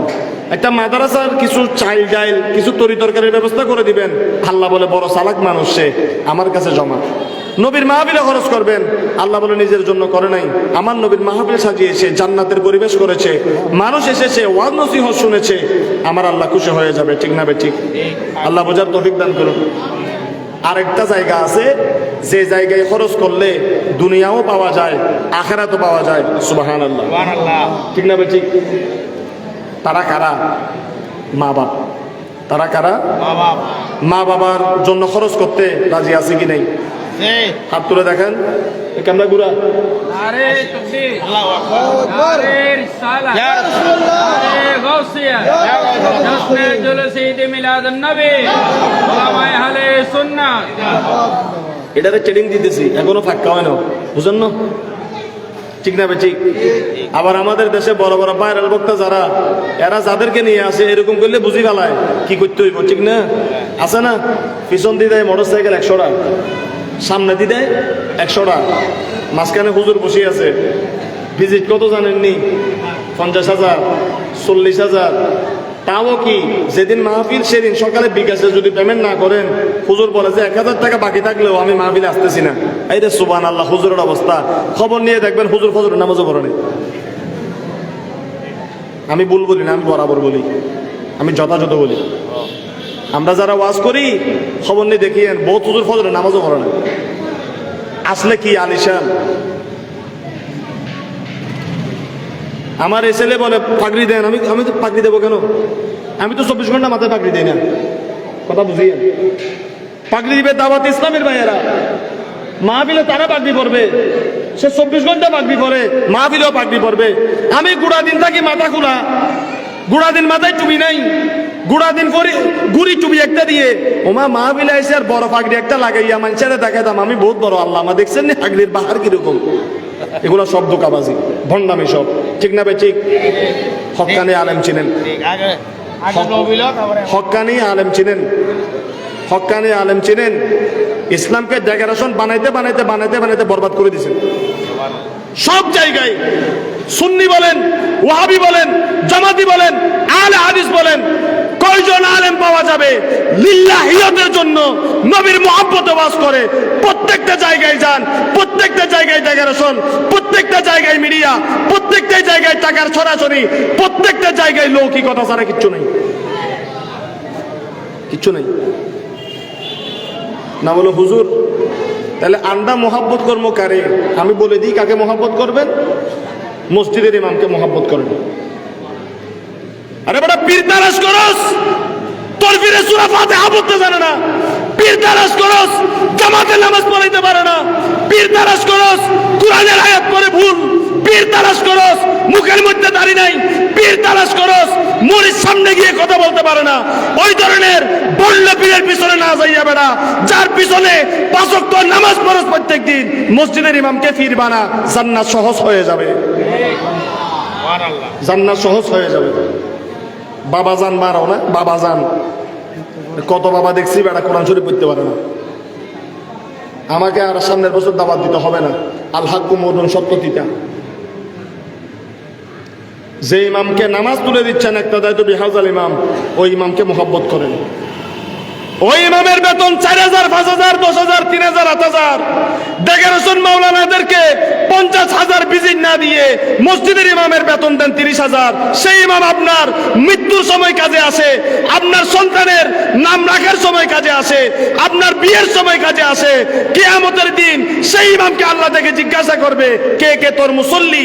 এগুলাকে নিয়ে তুই জান্নাতের মধ্যে চলে যা। কি বলেন মানিক ভাই? ওই ইমাম সাহেবের খবর নেই। পারলে কি করি? ওই ইমাম সাহেবের পিছনে 1 ওয়াক্ত নামাজ পড়ে এটার ফোনে দিয়ে গুতাই, ওইটার দোষ তালাশ করি। হুজুর কেরাত লম্বা হচ্ছে, হুজুর কেরাত বাচ্চা হচ্ছে, হুজুর টুবির ইচ্ছা করে দিছে, হুজুরের পাঞ্জাবি ইস্তারি করে নাই, বাড়িতে গেছে 5 দিন হয়ে যাবো আইয়ানো। যাদেরকে সম্মান করার দরকার তাদেরকে আমরা সম্মান করি না। যারা আমাদের কাজে আসবে তাদেরকে আমরা ভালোবাসি না। যেই মা বাবা আরে আমার কাছে দোয়ার জন্য আসলে একটু দোয়া করেন, 500 টাকা দিলে, 50 টাকা দিলে দোয়া ছোড়ো। হুজুর আমার বাবা কবরে 20 টাকা দিলে কি এর এক পারা কোরআন শরীফ, আমি তো সেখানে যাবো না। 500 টাকা দিলে কোন রকম যাব। আমার কাছে টাকা দিয়ে দোয়া নেওয়া দরকার নাই। আমরা যদি অরিজিনাল দোয়া লাগে নিজের মার খেদমত করেন। আমি দোয়া করব টাকা বরাবর। একজন ব্যক্তি আছে, জাত আছে, যিনি টাকার জন্য বসে থাকে না, টাকা ছাড়া, খানা ছাড়া, সবকিছু ছাড়া সন্তানের জন্য দোয়া করে খারেজ নিয়তে। তিনি হলেন মা বাবা। মা আর বাবা। বাবাকে মোহাব্বত করবেন, দুনিয়ার বাচ্চা হতে পারবেন। মাকে মোহাব্বত করবেন, বেলায়েতের ওলি হতে পারবেন। কথা শেষ। যাদের ঘরে বুড়া বুড়া মা বাবা আছে, মা বাবাগুলোকে মোহাব্বত করিয়েন। বুঝেন নাই কথা? আর যে সমস্ত মেয়েরা শ্বশুর বাড়িতে এসেছ, কমপক্ষে শ্বশুর শাশুড়ি বেঁচে থাকা পর্যন্ত, এরা তো সারা জীবন বাঁচে না, কমপক্ষে শ্বশুর শাশুড়ি বেঁচে থাকা পর্যন্ত তাদের সাথে থাকার চেষ্টা করিও। নিজের জামাইটাকে নিয়ে শহরের এসির বাতাস খাওয়ার জন্য কক্সবাজারে এই বিভিন্ন বেড়ানি তারানির জন্য নিজের মতো করে সাজার জন্য তুমি যদি তোমার শ্বশুর শাশুড়ির সাথে করো, তোমার পেটেও আল্লাহ সন্তান দিয়েছে, তোমার সন্তানও তোমার সাথে সে আচরণ করবে। যাক, পরিশেষে বলবো ব্যবসায়ী ভাইয়েরা, আমানতদারিতার দিকে খেয়াল রাখবেন, 1 টাকা কম লাভ করবেন, সৎ ব্যবসা করবেন। কামাইছেন 1 লাখ টাকা, ঘরে যাইতে যাইতে শুনেন আপনার ছেলে জ্বর উঠছে, তো মানুষের কাছ থেকে বাটপারি করে 20-30 হাজার কামাইছেন, মেডিকেলের মধ্যে নাই গিয়ে দিয়ে দিবে, শেষ। এই টাকা থাকে না। 1 টাকা কম কামাইয়েন, হালালভাবে কামাইয়েন। 5 টাকা কামাবেন, 5 টাকা থেকে যাবে, কথা বলবে টাকাগুলা। 10 টাকা হারামের পয়সা, 10 কোটি টাকা দেখতেছেন না, কেউ বিদেশে পালাই গেছে, আরেকটা তো দাড়ি কামাই ফেলছে। আরে সুবহানাল্লাহ। হ্যাঁ, এগুলা লজ্জা লাগে। কোন ধরনের লোকদেরকে আমরা চেয়ার দিয়েছি, কোন ধরনের লোকদেরকে আমরা দায়িত্ব দিয়েছি। এই লোক মাসে 20 দিন করে থাকে মদিনায়, মক্কা মদিনায় 20 দিন থাকে। ফেসবুকে দিছে যে আমি উমরাতে আছি, এতেকাফ করে 10 দিন 20 দিন মক্কা মদিনায় এতেকাফ করে, দাড়িগুলা সব চেঁচে ফেলছে মায়ের ভয়ে। এগুলার ভিতর কি ইমান আছে? এগুলা কিভাবে? এগুলার ভিতর তো ইমানই নেই। দুনিয়া তালাশ করেছে, টাকা তালাশ করেছে, সে তো চিন্তা করতে পারবো আমি এমনিও শেষ, আমি দাড়ি কামানো দরকার নাই, প্রয়োজন আমি জেলখানায় পচে মরবো। আল্লাহকে গিয়ে বলতে পারবো আমি ইসলাম থেকে সরে নেই। ইসলামের কোনো ন্যূনতম কিছু এগুলোর ভিতরে আছে? খবরদার, আমরা ক্ষণস্থায়ী দুনিয়াতে এসেছি, 20-30 বছরের হায়াত। সবাইকে বলবো আখিরাতকে মূল্যায়ন করেন। আখিরাতের হায়াত দীর্ঘ হায়াত। আল্লাহ জান্নাতে ঢুকালে আর বের করবে না, আবাদুল আবাদ সেখানে থাকবেন। কাজ কিন্তু বেশি না, 5 ওয়াক্ত নামাজ পড়বেন, আপনার রিজিকের ভিতর যতটুকু ততটুকু ইনকাম করবেন, ছেলেগুলাকে একটু সুপরামর্শ দিবেন। দেখতে দেখতে দেখবেন কালো দাড়ি মুছ একদিন সাদা হয়ে যাবে। 20-30 বছরের একটা হায়াত যদি আপনি আল্লাহকে এভাবে জমা দিতে পারেন, মানুষকে কষ্ট না দিয়ে হায়াতটা শেষ করতে পারেন, আল্লাহ বলে বান্দা তুই কবরে আয়। কিসের কিয়ামত? কবর থেকে আমি তোকে জান্নাতের বাগান বানিয়ে দিব। অনেক কথা আপনাদেরকে বললাম, আল্লাহ আমাদেরকে কবুল করুন। আমার মানিক ভাইয়ের উপর রাখছিল, আমার ছোটোখাটো এটা দিয়ে হইলেও কোনো রকম ইজ্জত বাঁচাইছে। কেন প্রত্যেকদিন বাজি 2 মাহফিল, আই তো এবার মাতিন না পারে, এটারা কিছু উনিন না পারে, তো খালিয়ে যাইলি এটা যদি আমি আবাসও করিন না পারি, এটারা তো হবদুজুর গলা জলা ভাঙ্গি এসে দত কিনলে লই আরে গেল দিত। আল্লাহ বুঝিবের তৌফিক দান করো। ইয়া নবী সালাম আলাইকা ইয়া রাসূল। ঘোরা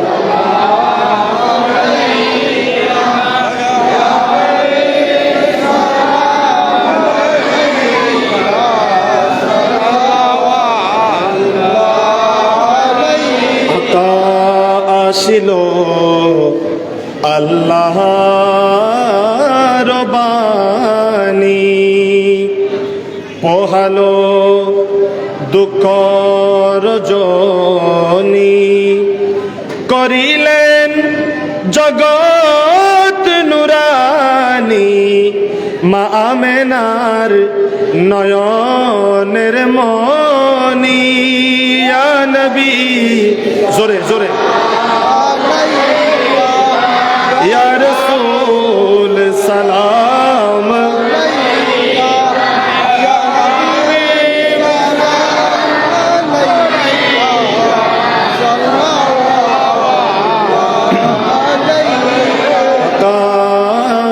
নবীজি হাসরে নসরে, নবীজি আসবেন কবরে, মোদের লাশ কবরে রাখিতে নিয়োগ আপন কোলে।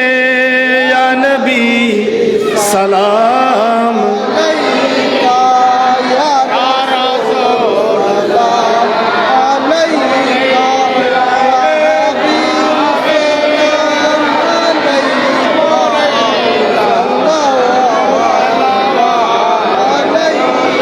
गौसे पाक सरकार अजमीर, कबला गौसे मज बंडार 24 कोटी, आका तैयब शाह कामिलाने तरीकत पे कामिल दुरूद हमेलाने शरीयत पहला मुस्तफा जाने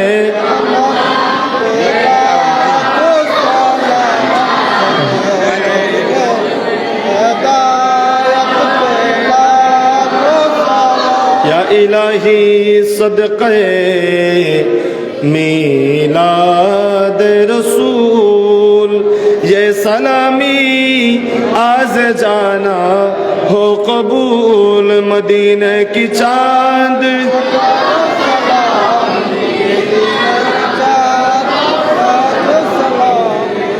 करोड़ों सलाम मदीने की चांद बहे हो सलाम बलगल उलाम